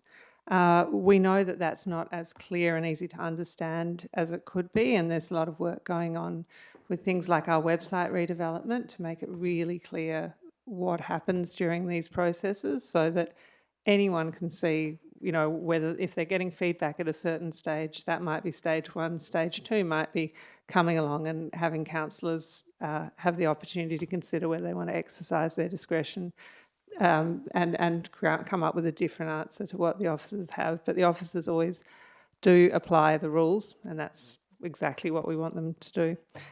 Councillor Moughlin. Thank you. Just a question for staff in regards to the historic nature of the site and the understanding in regards to this being a replacement or otherwise of something that was there before. If you're able to, I understand, you know, from the applicants their description of it tonight, but if you could share with us officers' understanding of that, that would be appreciated. Through the chair, it's definitely been there for quite some time. You can tell on the aerial photographs. We weren't able to find evidence that it did get approval, so we're not sure it actually went through that test of the Hilton policy, but it had been in situ for quite some time. Okay. If there's nothing further, we'll put this one. Did you want to close? Yeah. I just want to mention one thing that I didn't mention before, is that there is an issue. This issue is a combination of the studio and the fences. And my understanding is that the reason, the primary reason that somebody complained about this property and it came to our attention was actually the fence. Because the studio had been there some considerable time and it had been replaced, but it was the metal fence right out on the street that was the cause of a complaint that then became a process for us to have to consider. I just wanted to emphasise that because that bit, I think, has largely been resolved by this proposal. All right, we'll put this one to a vote. All those in favour of approval? Yep. And that looks to be unanimous. All right, so that's been approved by council tonight. Okay, let us go to, just trying to see if there are people still in the gallery for particular items. So 40 kilometre zone, I believe, yes. And what about South Street, O'Connor, change of use? I think that guy's gone. All right, so we might go, if it's all right, to the 40 kilometre Hilton zone, if councillors are happy to do that. Do we have a mover for that one? Councillor Moughlin, and a seconder, Councillor Williamson Wong. Councillor Moughlin. Thank you. And I just want to thank staff for bringing this report back to us in the first instance in a timely fashion. This was in July when we spoke about it previously and put an end of year date on it, and to see it come back within that time frame is really appreciated. Anyone, well, I suppose all of us around the room in engaging with community members would have heard the feedback. If it's not the first point, most probably the second point that a community member will talk about is traffic on their roads. And I think it's incumbent upon us to try and find as many, to explore as many solutions as we can to address residents' concerns in regards to the safety of their roads. And I think the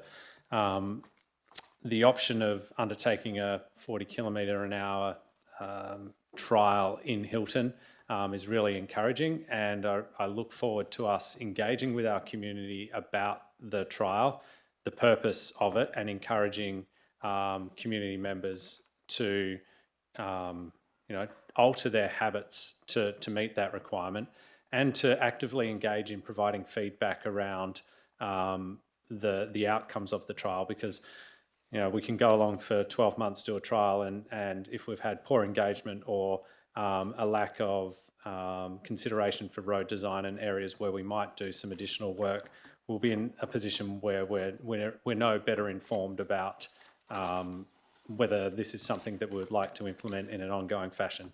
So I really encourage that we have this in front of us tonight and look forward to the outcomes of this subsequent to budget considerations and other bits and pieces. Thank you, Councillor Moughlin. Councillor Williamson-Wong, did you want to speak as seconder? Yes, thank you. I wanted to also, I guess, reiterate Councillor Moughlin's points, but also acknowledge Peter, who came to speak to us, and your work in advocating for safer streets. I guess we're building on a policy that we approved earlier this year in safer streets and traffic calming, and I think this is a great step. And yeah, echo Councillor Moughlin's points to be to give us feedback on it, but also noting that, you know, the lessons that we've learnt from Vincent indicate that it might not be the only thing that solves it, and so using it as a trial is really great to understand, hopefully, that the residents of Hilton are more aligned with this vision of 40 kilometres now than Vincent, who didn't see that much of a decrease in their speed.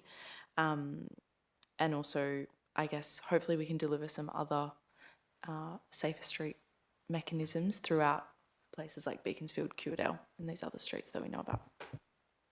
Thanks. Councillor Lorber.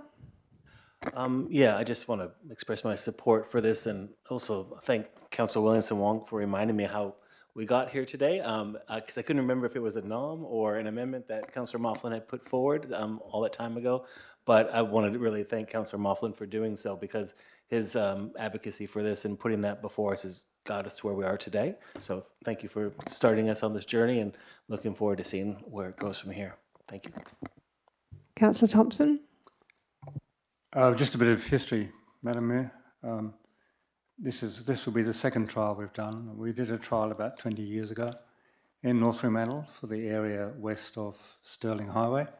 And the two findings I remember from that, and one Ian Kerr mentioned, is that a lot of the people who didn't adhere to the 40 kilometre/hour speed limit were residents. And secondly, that essentially, when we did that one, it was only just simply signage. We relied on signage and messages, I suppose. And the finding from that was it's not effective unless you also put in place significant road structures to actually reinforce that need. So, but I look forward to this, but I would say that I think that to do it just purely on signage and education is not enough. We will have to put some reasonable money to it to make it work. Thanks, Councillor Thompson. There are a couple of things I have thought about as sort of more contemporary, issues / opportunities. I mean, there is the ongoing dilemma between science and design, and I think that is a real thing. And, there's some roads like, I think, Oldham Crescent in Hilton. It'll be really interesting to see if there is any impact through the introduction of a 40 kilometre/hour zone. Google Maps is interesting because I think, as someone who lives very close to Colic Street, and I think that is a street that's been called out as being one where I suspect that Google Maps, and I think we also had the issue on Bromley Road, decides that it's going to be quicker for you to jump off a main road on Stock Road and take yourself through the streets of Hilton.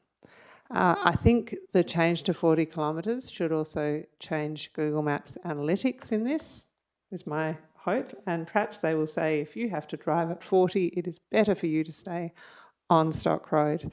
I do think the local driver behaviour thing is interesting as well. So I have been driving slower on Hilton roads as a challenge to myself, and I think a little bit from that being raised, Ian Kerr raising that point at a community event. It's like, yep, okay, I'm going to set that challenge. Geez, people get cross with you. So a 40 kilometre/hour sign is a really great thing to be able to go like, it's right there, guys. Like, it is a 40 kilometre/hour zone, and if I'm travelling at 40 kilometres, I'm not the one with the problem. So I do think there are a couple of behaviour things there that might change. Hopefully, sort of analytics thing also changes, and we don't get the rat runs through.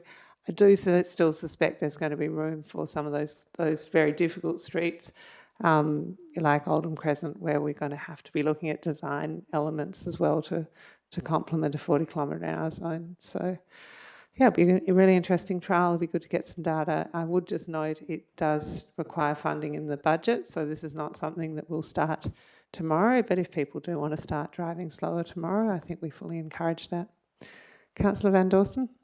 Thank you, Madam. Yeah, yes, I also 100% support this trial and thank Councillor Mofflin for his comments and pushing this along. And thank you, Peter, for coming to speak tonight. Really appreciate that and the advocacy you're doing, as Councillor Williamson Wong said, for safer streets. And I trust that the officers will be in touch to work with you in improving the situation in Kewadale Street and potentially looking at some traffic calming measures and something that could come back to council and budget. But on this, yeah, and we'd love to see this expanded to other areas, and so starting with a trial is a good start, and agree with everything that's been said tonight. So, yeah, in particular that we need traffic calming physical works. In addition, signage isn't enough, but it is a good start. And yeah, we have this issue in North Fremantle. It's something I feel really strongly about, is introducing this into more areas. And I do actually remember North Fremantle being 40 kilometres per hour, and yeah, comments around town where it was actually better when the signage was there, and then when they took it away, they have put some speed humps in and on some roads, and it's just does not feel a safe place at all. So again, just yeah, we'll need some budget to make these improvements where they're needed. But this is a great start. So thank you. I'll definitely be supporting this. Thank you, Councillor Van Dawson. Councillor Mofflin, did you wish to close?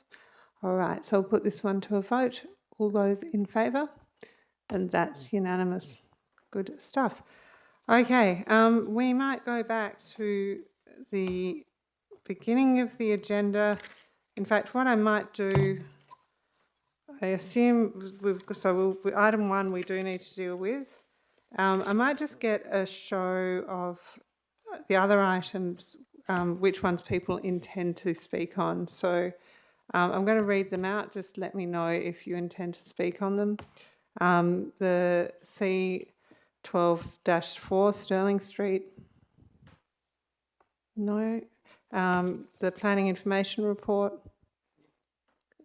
Yep, okay. The General Building Maintenance Minor Works Contract Award. Nope.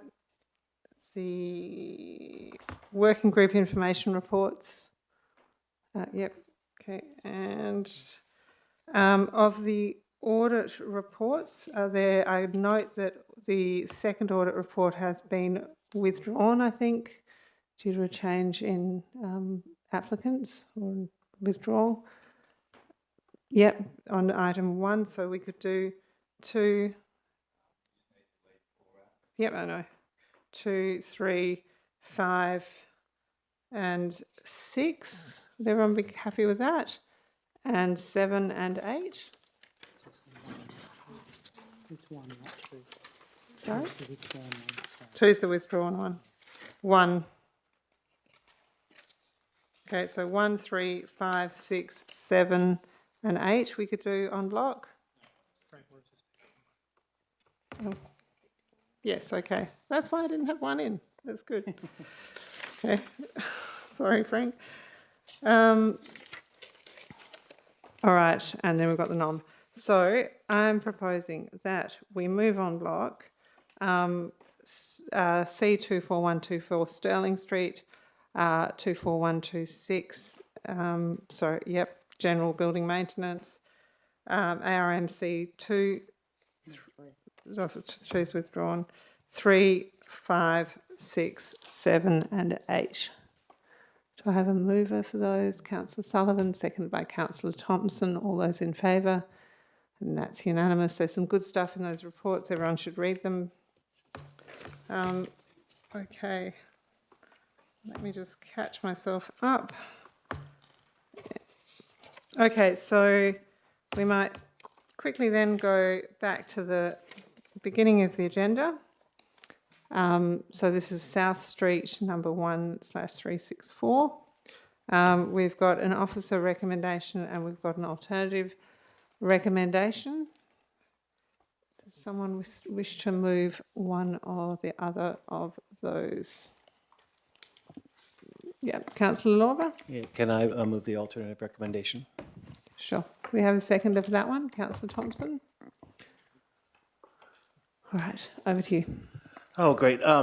Yes, so we've heard from Carl tonight about what this change of use would likely be, and it's also in the meeting attachments. And I guess the change of land use in this commercial zone, it requires us to approve that restricted use. And to do that, we also need to have regard for things like the amenity of the locality, including the character of the locality and the societal impacts of the development. We also have to have regard to any submissions received, which we received 11 submissions, and all those submissions were against us granting this change of use from commercial to a restricted use. The objectives of the commercial zone in that area, they specifically talk about the zone wants to provide for the development of offices and associated commercial and larger scale uses, including showrooms and warehouses, and uses requiring outdoor displays. I don't know that the adult store is going to have any outdoor displays or be a big warehouse or be an office. And I certainly hope that there won't be any large outdoor displays there.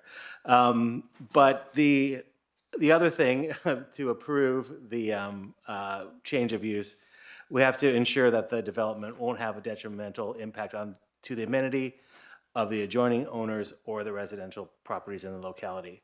Now, there was in the report that was given to us, which was a very thorough report, and I thank the staff for that. There weren't any comments about the residential zone, the R20 zone, just around the corner there in O'Connor. Those folks will live right around the street from restricted use premises. And as was made comment earlier tonight, that area of O'Connor and South Street, there are two massage parlors. And while there are strictly massage parlors and any other use would be a matter for police, there are also vape shops in that area as well. And so if we as a council, I really feel if we grant permission for a restricted use blatantly in that area, then it looks like we're just condoning all those things that are going on there. And so I feel like the original use for that area is great, dry goods store. If there was a different alternate use that came for us, like a cafe or something else, I think I would be more open to considering it. But this specific restricted use, I think, is not appropriate for that location. So I brought this alternate motion forward for us just to not grant this request, keep it as it is, and the place can keep ticking along. So happy to hear what other people have to say on it. Thanks. Seconder, councillor Thompson, did you wish to speak next? Or? Sure, councillor Sullivan. Thank you. I'll try and preface a question to the officers. I don't necessarily see the land use as the primary reason for a refusal on this one. What I personally take from it is the fact that the entire shop front and all of the facade and the side as well is signage, to me is a significant problem and inconsistent with the area. And some of the other types of shops, like the vape shops and that, try and sort of do the same thing. And for me, that is a significant problem. I wanted to make comparison between the same sort of shop that we know is just down the road here in High Street, albeit on a fairly small frontage. But they go to some considerable effort to, I guess, have a regular shop front without outrageous signage and the like. And you can walk past there and not even notice it, or you can walk past there and notice it. I think what most people do is walk past and see who's going in and have a bit of a giggle, especially when it's one of their friends. Not that that ever happens to me. So I'm just wondering whether the wording of the refusal emphasises the signage aspect enough, and I would just seek some additional comment. I know it's covered in the report that there was concern about the extent of signage and the non-compliance of it, But is that a significant enough issue to include in the reasons for a refusal? Through the chair, it is discretion that they are seeking in terms of signage. So if the signage, extent of signage is a concern, I would suggest including it, because if this does end up in an appeal situation, council's made clear what the reasons are that they don't support the proposal.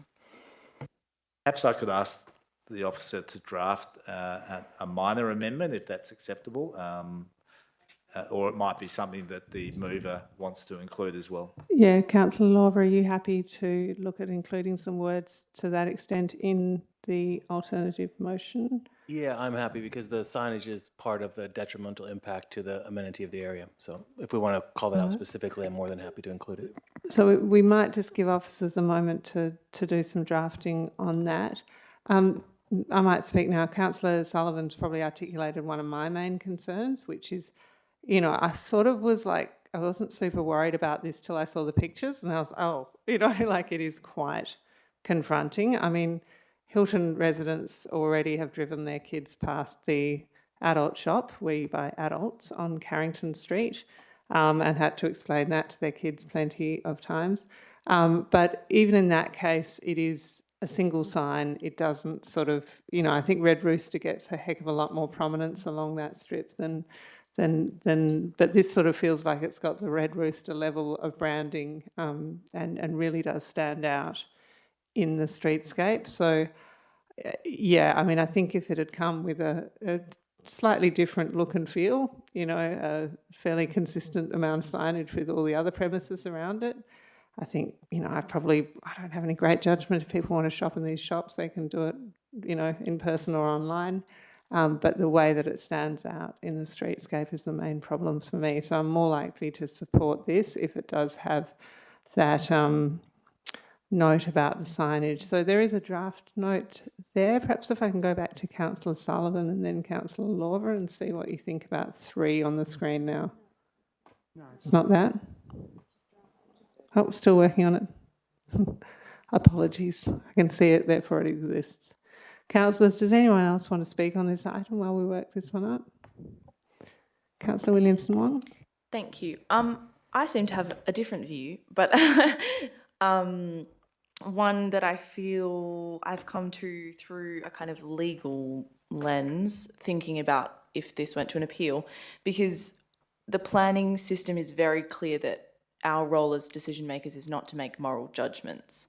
And we did hear from Carl, and he reiterated quite clearly, I think, that his opposition, and I think the sentiment of the other opposition through the submissions, is a moral judgment. And I guess, to me, it feels clear that that's not allowed within our role as a decision maker, and that's through the highest case law precedent in WA and kind of anything that's followed that.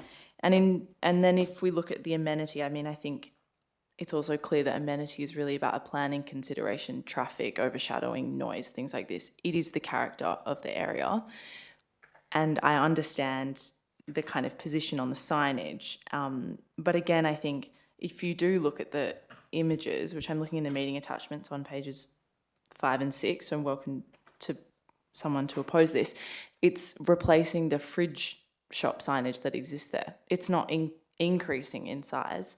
And so for us to say the signage is the issue, I think it reiterates that we're making a moral judgment about what the sign says, which to me, whether or not we agree that this shop should be there, it's simply out of our realm. You know, it's not within our powers to make a moral judgment based on what the sign reads, because it's exactly the same as the fridge sign. And I think, you know, yes, we can consider social matters, but there has to be a clear nexus between the approval and the social issue. And Fremantle's been caught out before with thinking that there was a sufficient link, and the tribunal found that there wasn't. You know, we can't assume that there will be antisocial behaviour or a social impact from this based on our, you know, information that is not in front of us.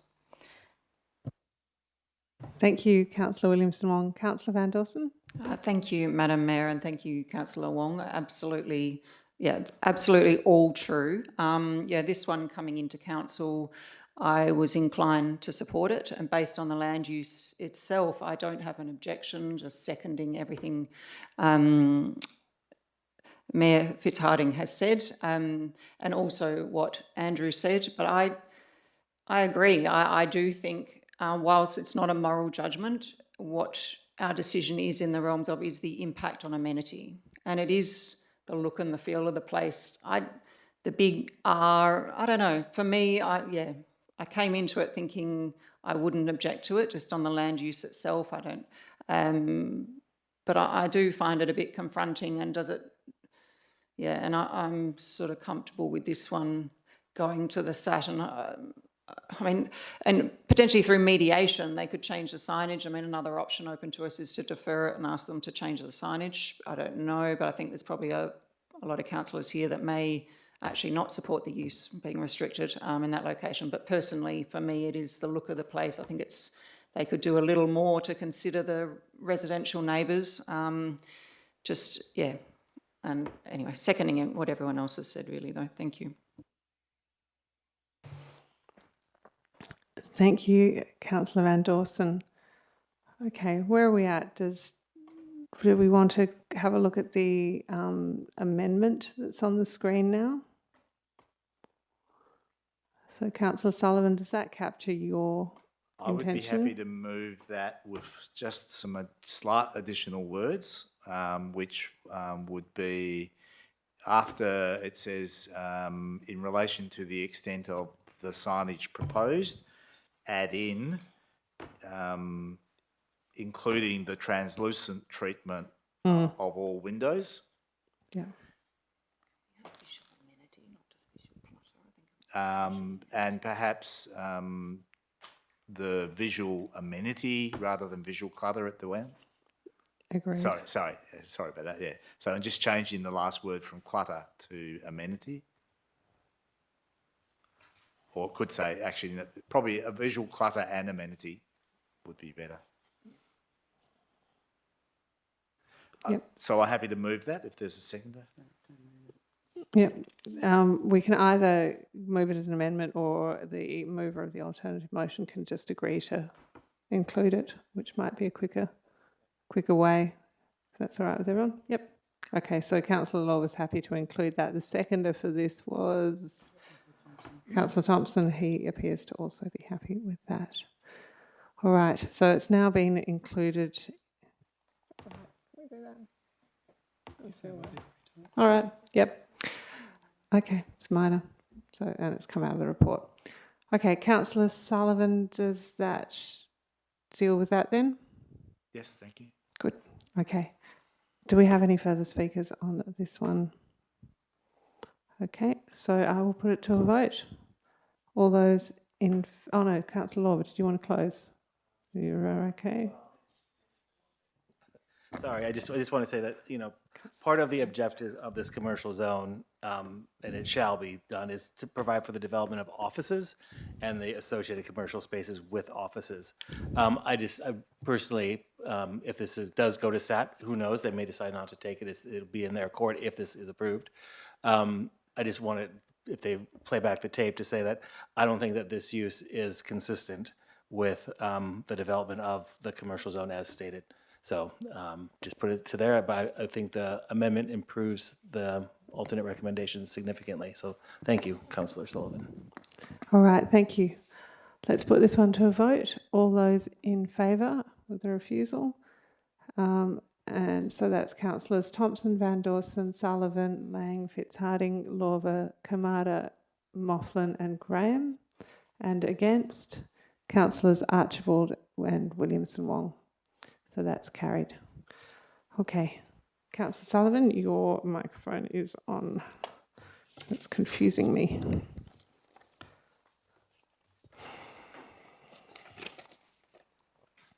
Okay, we are going to go to the planning information report because I think someone wished to speak on this. Councillor Graham, so you'd like to move that, Councillor Graham, and I'll get a second of that. Oh, yeah, I'll move it, thanks. Yeah. Councillor Lorber.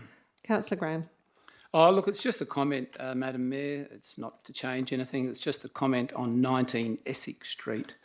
When this came to council for the second time, there was a lot of commentary from the floor that council was not supporting the residents and that they were not being listened to and they were not this and they were not that. When in actual fact, this item, and I just want this on the record more than anything, this item came to us twice. The first time it was a unanimous 11-0 vote to oppose the proposal. And the second time it came, it was a 9-2 vote to oppose the proposal. Now, if that's not overwhelming support from this council, I certainly do not know what is. So I just want to say that. Subsequently, though, I'm very disappointed that it went to JDAP and the vote was 4-1, when, in my view, at least it should have been 3-2 to represent the views of this chamber and to represent the views of the affected residents. So I'd just like that on record. Thank you. I think it's important to clarify that JDAP does have very specific rules about how members should make their decision. Thanks, Councillor Graham. Okay, so I'll put that one to a vote. All those in favour? Thank you, that's unanimous.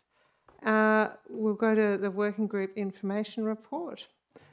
Councillor Archibald, do you want to speak on this? So I'm going to suggest that you want to move it, and a seconder for this one, Councillor Williamson Wong. Thank you. Councillor Archibald. That's all right. Moving us along.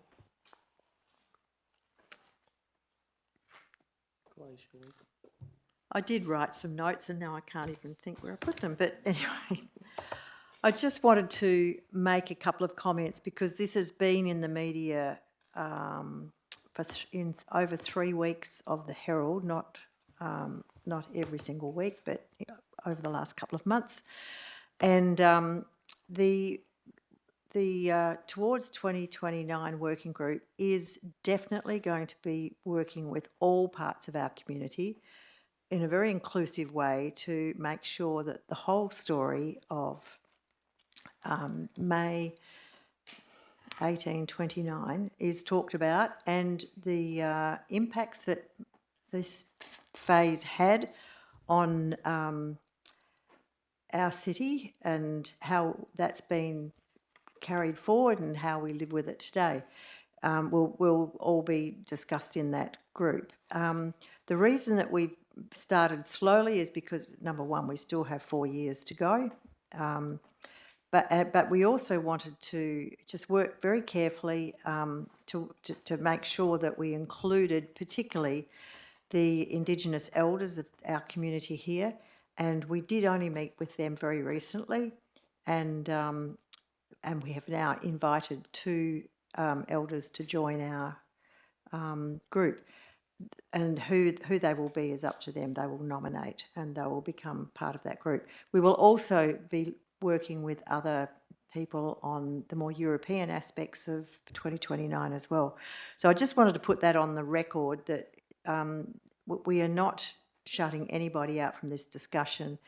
The group will work very carefully over the next 12 months to make sure we get the right elements into the discussion, and it will be inclusive. Thank you. Thank you, Councillor Archibald. Is there any other updates from the working groups people wish to share at this point? Okay, well, I'll put that one to a vote. All those in favour? And that's unanimous. I'm going to suggest we go to the first ARMC item, and then we go to the NOM, and then we come back to the second ARMC item where we need to have Councillor Sullivan step out, and then we will be at the end of the meeting. So, Councillor Mofflin, you'd like to move ARMC 1 and a second of that one? Councillor Archibald, thank you. Thank you. I just want to speak briefly to Council to provide an update in regard to the audit and the outcomes thereof. So I had the good fortune as being the chair of the Audit and Risk Committee to participate in the closing meeting with the auditors who had been contracted by the Office of Auditor General to complete our audit. And the feedback from them was extremely pleasing as to one, the engagement of city officers and the preparedness for the audit. If you cast your mind back a few years ago, audits were dragging on. There was challenges with relationships, and there was most probably a pretty crunchy relationship between the city and auditors during that process.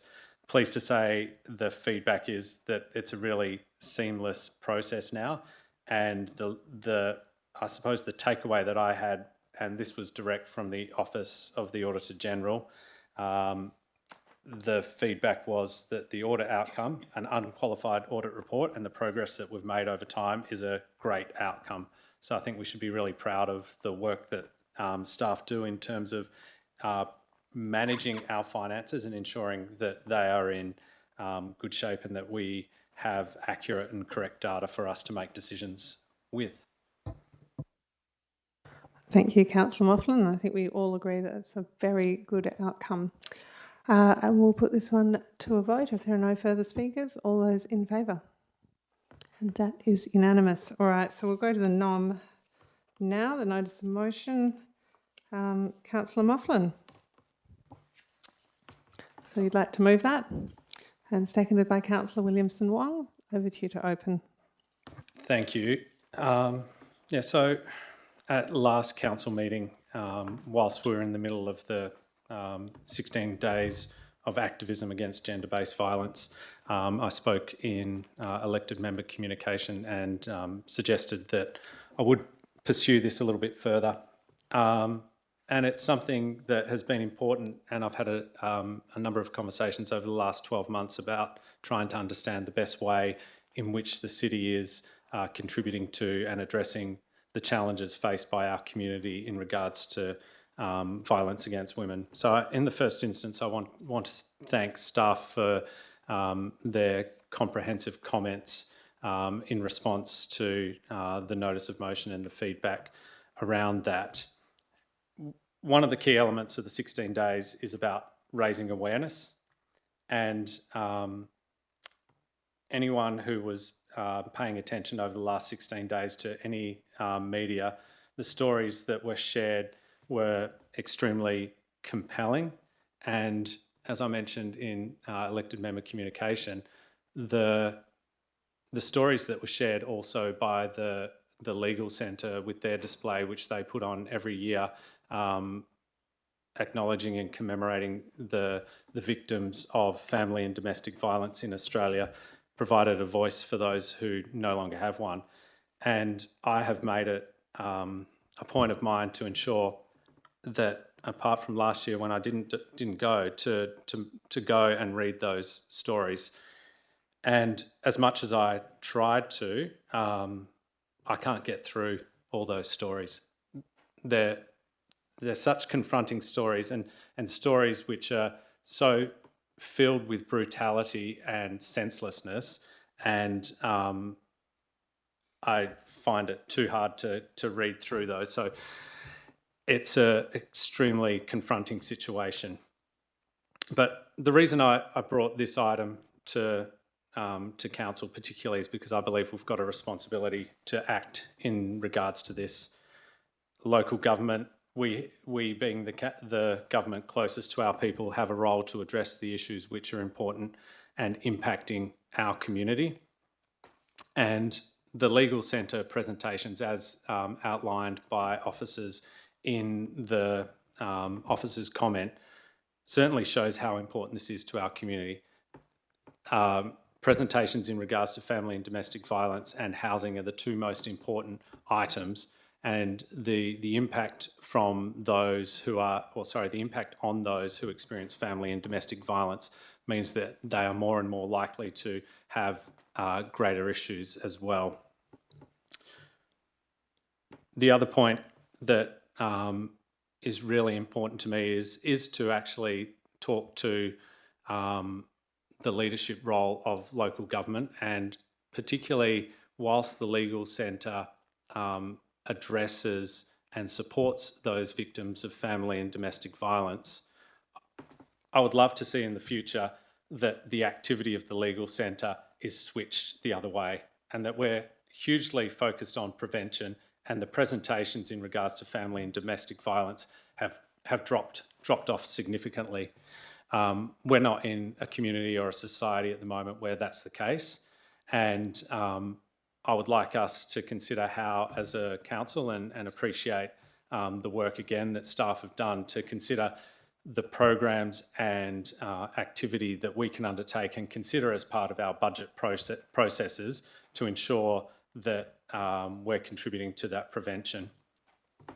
And particularly as well, the behaviour change for men and boys is critical to contributing to change in regards to family and domestic violence.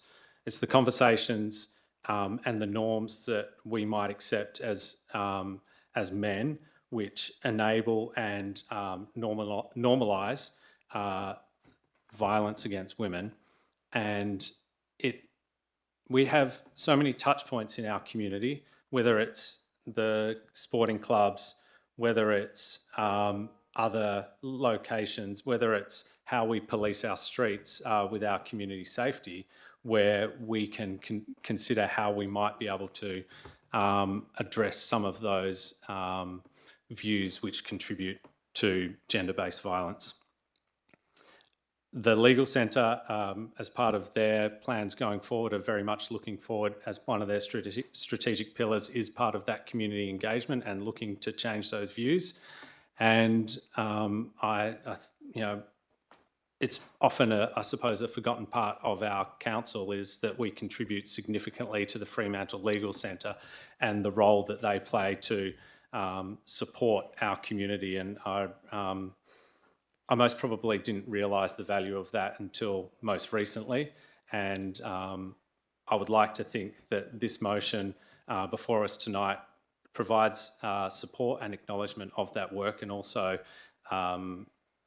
support to staff to consider ways in which we are better able to build our community and address the areas which are really important to them, and specifically contribute to addressing violence against women.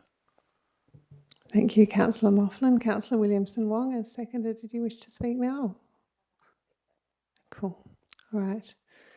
Are there other speakers on this item? Councillor Lorber. Yeah, I just have a couple questions. On the officer's report on this, it speaks to the $350,000 that our local government contributes to the legal centre every year.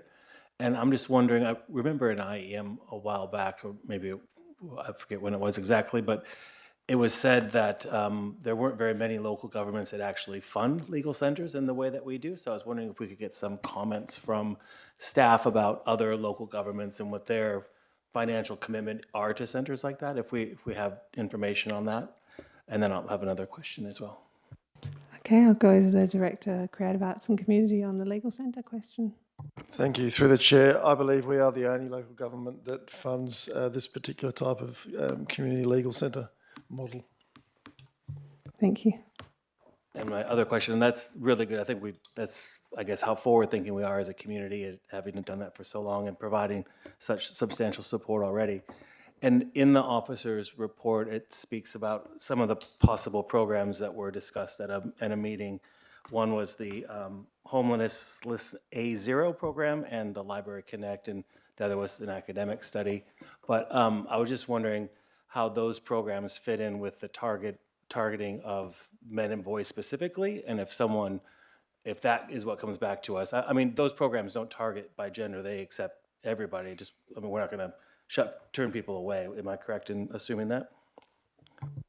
Yeah, through the Chair, yes, you are correct. So the three items mentioned in the response to the NOM are $25,000 towards an initial seed funding to develop an action research pilot project. So that will be working with a university institution to help us run an initial education campaign and to learn from that and hopefully expand.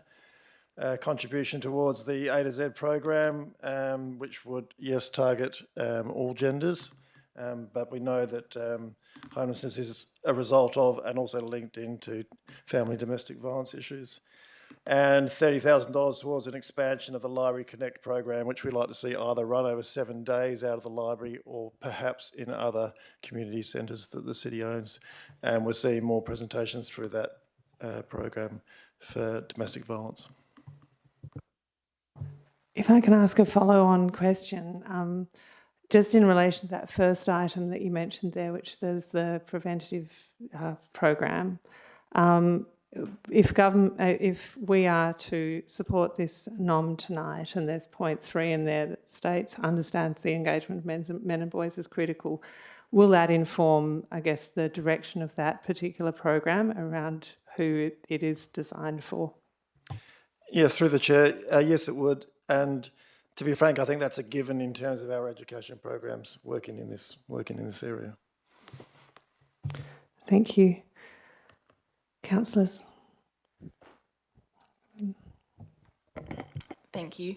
I first want to thank Councillor Moughlin for bringing this forward, and to the staff for all of the work that has gone into this already. And really, to echo what Councillor Moughlin has said, he obviously did a great job at articulating all of his thoughts, and I agree with all of them. But I also wanted to make it clear how supportive I am of this NOM. In Australia, 97 women have been killed by their male partners or family members this year, which is 1 every 3 days. 1 in 4 women have experienced violence from an intimate partner, and the WA Department of Health reported that 84% of all sexual assault victims were female, with the highest rate occurring between 10 and 14 years. These are grim and frankly appalling statistics, but what I'm most appreciative about in this NOM is that it addresses the actual issue. By being specific about the importance of engaging men and boys in the conversation, we're having a frank and honest discussion about what's truly going on. Women are also constantly told that they should be more responsible for what happens to them. I'm constantly thinking about the repercussions of the skirt I choose to wear, the route I choose to get home, or which of my friends have my location just in case. But the statistics clearly demonstrate that gender-based violence is predominantly men perpetrating against women. It's not an issue that should be left for women to fix, nor is it an issue where we can ignore the difference in genders. Instead, it requires us to all enter into an honest conversation, which is what this NOM does. Because while the deaths of women are the most awful fact for us to face, it's also important to recognise that this violence is the worst end of the scale of gender-based discrimination. But the smaller scale discrimination, like sexual jokes or inappropriate comments, are far more pervasive. The class action launched against Rio Tinto today highlights this, with thousands of women outlining inappropriate comments, pranks, and verbal abuse. Preventing violence requires us all to be proactive in calling out these behaviours when they present themselves. When I spoke to my friend Kate Raston, who is our Young Freo Citizen of the Year this year, and also co-founded and runs the consent education organisation We Are Women, she said to me, "Good education is obviously part of the solution, but poor education is part of the cause. Poor education includes ignoring the reality of the issue. Instead, it's great to see reference to good education, preventative programs that aim to stop violence before it happens by addressing the root cause. The truth is that gender-based violence exists because of patriarchal cultural norms, where we are all taught that women are worth less than men. This power imbalance is embedded within our communities, and we will never achieve real preventative change unless we face this head on. We know that the Fremantle Legal Centre does incredible work, and it's amazing and kind of crazy that we're still the only council that supports a program like this, and that we were first with the Connect program in the library. I look forward to how we can continue supporting this work, because as Councillor Moughlin said, we have a role both as an organisation that has touch points in our community, but as leaders, to support both victims, but also to support preventative programs so we can hopefully see a decrease in people presenting to the legal centre. I wanted to be clear about those things because I think I've never had to face being a woman more than I have in 2024. And for this to come through also from a man is really incredible, and to feel seen as, I guess for the issue to be really seen means a lot. So thank you. Thank you, Councillor Williamson-Wong. Councillors. Councillor Lorver. Yeah, I just, I don't think there's going to be anyone here that's going to vote against this tonight. I think we're all against violence in all its forms, full stop. And yes, there are, men and boys who might hurt women, and we should encourage them not to do it in any way, shape, or form. But also, this notice of motion, I just want to say we're all going to vote for it, even though in the elected member summary it contains just data that isn't accurate. I mean, was a copy and paste job, even just from the percentage of women living in Australia. So I would like to think that we would have a little more, scrutiny on what we bring forward and actually have it makes really clear as to why, because the issue itself is very serious, and I agree with that 100%. But then to just bring things forward, we could just say that there was an increase in presentations at our legal center as the reason. We don't have to assume that Fremantle is like all of Australia and use WA statistics to apply to us, which actually don't apply. We're all going to vote for this, even though the 16 days ended yesterday, and the national campaign or the UN campaign actually encourages national plans, not local plans, but that's fine. We'll support this because it is a horrible thing. We want to do all that we can. And, I just think that, we're all going to vote for this, I would assume, even though our budget process is our budget process and no one has put in anything through our budget process to support this or to flag it in that process. So I'm just, think that while this is a horrible issue and we should be doing all that we can, I just hope that in the future, that when we put noms forward, we'll give our commentary a little bit more scrutiny. And what we put forward is, 100% accurate, and that if we have a budget process, that we all participate in that budget process, because either we have one or we don't. So I'm looking forward to voting in favor of this and continuing the work that our legal center does and seeing what we can increase that work, hopefully. Councillor Van Dawson. Thank you. I just want to briefly voice my strong support for this and thank Councillor Moughlin for the work he's done putting this together and bringing this to council. It means a lot, and I think we're doing really good work in this space, so looking forward to doing more. And thank you, Councillor Williams and Wong, for your contribution too. Thank you. Councillor Sullivan. Thank you. Again, I would like to thank Councillor Moughlin for bringing it forward. I also like to thank the staff who recently presented at an IEM priorities in the, in the social services kind of area, and the conversation that we had in that IEM, where I know I and others kind of queried, what are we doing in this space in terms of trying to change attitudes of particularly men and boys in our society. And Councillor Moughlin, thank you for being the one that brought forward at least a beginning of that sort of conversation. And it's one of those things that it was very hard to articulate it for myself, but it is deeply acknowledged as an ongoing problem for our society.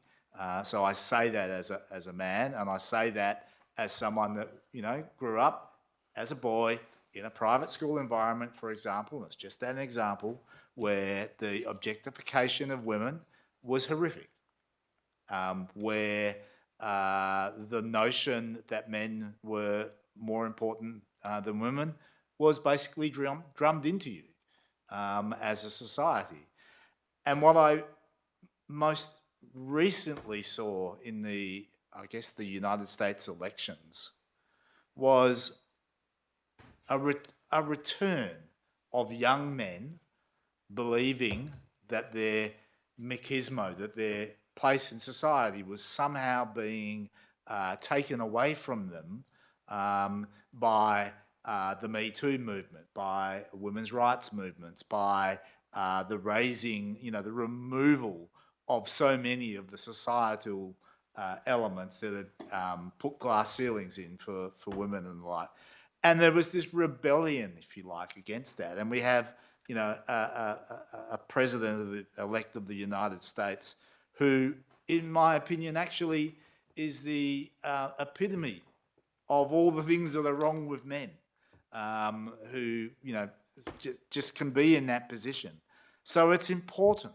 It's critically important at this point in civilization, that we recommit ourselves, particularly as men and who were boys once, to saying this is wrong, calling it out, and trying to find ways of using our roles to try and help inform and educate and change attitudes and call them out when they occur.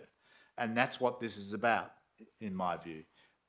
It's a way for us to make a statement, but it's also a way to give courage to the good men and the good leaders of boys out there to do something about this, because it's not happening.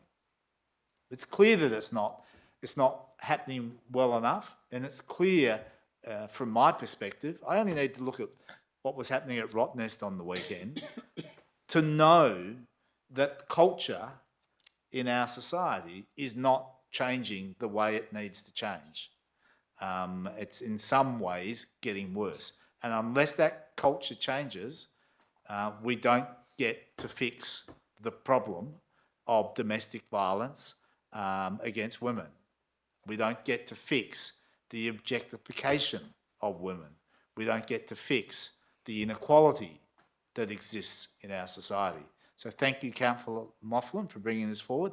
I fully support it. Thank you, Councillor Sullivan. Councillor Archibald. Thank you. I'd like to also say I'm very pleased to support this motion coming to council. We saw the Legal Centre being a leading light in the area of supporting people who didn't have the means necessarily to get legal support. We had the program that we set up in the library, which was invaluable to women in particular, particularly because their partners wouldn't allow them to go and get good advice from other places. The library was a safe haven. And but also, I think it's just time that people realise that this behaviour is just absolutely unacceptable. So raising awareness in our community, I think, is critical. Where the stats come, I don't care less. The reality is, no matter which way you cut it, it is a major problem. And I'd just like to mention that, you know, I'm at the other end of this spectrum. I can remember a time when, well, there was a time when women couldn't vote, but even in my lifetime, I had a female wage, did exactly the same job, and a guy who did just what I did got paid more money. I can remember being refused a loan because I was a woman, even though I earned quite a lot more than most of the other blokes that I knew at the time. And all of this is symptomatic of how men treated women for a very long time. So I think it's really excellent that this has come to this table. We're having the discussion, and I fully applaud Councillor Mofflin for bringing this to us tonight. I also attended the event that was held to try and raise awareness, and it is a truly confronting thing when you do try to read some of the things that people have had happen to them, and it is just awful. It's plain awful. So to me, this is just another part of that continuum where women who have brains that work just as well and are very capable of contributing to this society should be treated as well as men treat themselves, you know, that with the respect that they give each other. So I very much support this, and I do hope that we get a unanimous vote out of it tonight. Thanks, Councillor Archibald. Councillor Kamada. Yeah, thank you. And I suppose I'll be brief. I'll just reiterate what everyone else has said. I think this issue is a work in progress. I do think that we have come a long way. Since the days I went to Hammy Senior High, I can tell you that attitudes have improved in my world. However, there's obviously still a long way to go. I commend the officers and previous councillors and all those that got us to where we are now with the Legal Centre. I've seen that in action. It's a great thing. And just finally, I think Councillor Archibald hit the nail on the head. It doesn't matter what issue you're talking about where people are marginalised or, you know, it's considered as second class. It's about respect. And that is just such an important thing that we all respect. You know, we have our differences, but we're all capable of so much if we're offered that respect. Thank you. Thank you, Councillor Kamada. I think I'm the only person possibly who still wants to speak, so I will. You're right, it is the end of 16 days and it's, you know, it's whatever. I mean, it's still White Ribbon Month, which has been expanded from a day. I mean, I don't care if it's the first Monday in March. Like, every day is a really good day to end violence against women. And so what does it matter? And what does it matter of the statistics? I mean, the statistics matter because there are a hell of a lot of women dying at the hands of men, and it's not okay. And there are children watching this, and children who grow up seeing this are much more likely to experience all kinds of difficulties in their lives, including perpetration of domestic violence. So it is not okay. It's not okay at any time of the year. It's excellent that there are times of the year where we specifically focus on it, but I can say for the Fremantle Community Legal Centre, it's every day when it walks through the door. It doesn't just come up at certain times of the year. And sure, we haven't done the budget yet, but we haven't budgeted for the Hilton 40-kilometre-an-hour zone yet either. And of course, Council can inform what gets put forward in the budget process through our decisions, and we do all the time. I'm quite inspired by White Ribbon, and it is White Ribbon Month, and it will be White Ribbon Month until the 13th of December, so for another couple of days. Again, doesn't go away at Christmas, it gets worse from what I understand with the statistics. Most of you probably know David Kane, and I think until recently, David was the acting CEO of White Ribbon. And White Ribbon's vision is very simple: a nation where every woman is free from all forms of men's violence and abuse. And, you know, in White Ribbon Month, I think we should be, as the City of Fremantle, looking at everything we can do. And I look at someone like David, who, you know, has a fairly significant job to do, but also is at Fremantle City Football Club, it seems all the time, advancing the game for women and girls. And raising these issues within the club. And when he's not doing that, he is actually role modelling respectful engagement in Lycra on stage and the front line of one of Fremantle's most original bands. So it's not impossible to incorporate this into the way you show up every day if you're committed to it. White Ribbon did some focus groups with men and boys from all ages and stages of life, cultures, you know, backgrounds. What they found was quite alarming. So, and this is where it is incredibly important that point 3 is in here. They saw a disconnect between men and the issue of violence against women, and that in the National Community Attitudes Towards Violence Against Women survey, Australians don't understand that domestic violence is even perpetrated by men against women. 41% of people responding to that survey said that domestic violence is equally committed by both men and women. So the statistics don't say that. However you read them, wherever you read them, whatever catchment they're from, the statistics say that women are disproportionately likely to be affected by violence perpetrated by men. So if we're getting to root cause, we do need to specifically look at programs that work with boys and men. And those programs need to be designed with that audience in mind. It's not a catch-all. What will work for an audience of boys and men might be a completely different service to what would work for mixed gender. So it is important. There are great role models in our community, and we should look to those people and the research. And there's been so much research on this. You know, the Australian Institute of Health and Wellbeing report, followed by the, you know, there's every year there's another report, and every year it tells us the same thing. It's getting worse. So I commend the notice of motion. I thank Councillor Mofflin for bringing it. You know, and I guess my final plea would be if there are other things that we can be doing as a local government, as the level of government closest to the community, then by all means, let's do them. Let's role model them. If people in the community come forward with more things that we could be doing here, we know other local governments look to us for leadership in all kinds of issues. I'd love to say that they could look to us for leadership in how we go about preventing violence against women.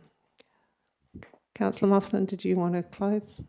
Thank you. And thanks to everyone who's contributed their thoughts and feelings in regards to this matter and I suppose the compelling arguments that people have put forward for us to be taking action here. And, two things that I want to, leave with us as part of this discussion is that as local government, we are leaders in cultural change, and this is a clear area where we can lead that cultural change in our community, and that cultural change is essentially in regards to gender equality.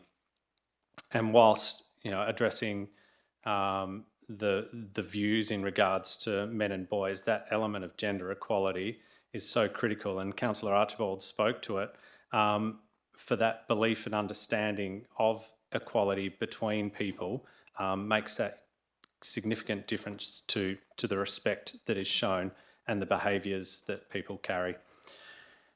So, yeah, really pleased to be able to have brought this to council and through the appropriate means. And just to pick up on a couple of points that I do need to correct, the data that I presented has been collated and presented and summarised by others from the Australian Bureau of Statistics, the Family and Domestic Violence System Reform Plan, and the Australian Institute of Criminology.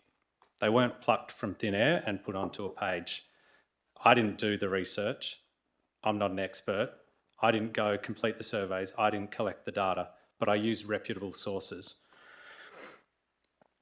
And also in regards to budgets, this notice of motion clearly states and asks and requests staff to bring items back for consideration as part of the budget process.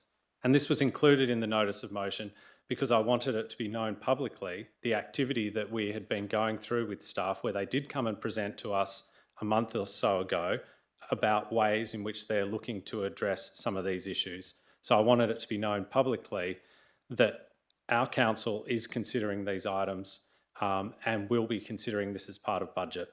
And I believe that that's a completely appropriate manner for us to do so, and an appropriate manner for us to discuss a critical issue, not just for our local community, but it absolutely is a national issue. But acting locally is the best way for us as the City of Fremantle to be able to address that. And I look forward to seeing what we are able to do and how we might be able to help and lead other local governments in doing so. Thanks, Councillor Mofflin. So I'll put this one to a vote. All those in favour? And that is unanimous. So that's the last item of business. We have no urgent business. No, it's not. Hey, no, I remembered. Watch out. Councillor Sullivan may now leave. We're going to do ARMC 24124, and I'll ask for a mover for that one. Yep. Councillor Williamson-Bond, seconder. Councillor Archibald. Is there any discussion on that one? Nope. All right. I'll put it to a vote. All of those in favour? And that's unanimous. Excellent. And now we have no urgent business, late items or confidential business, so I'll just declare the meeting closed at 9:09 p.m.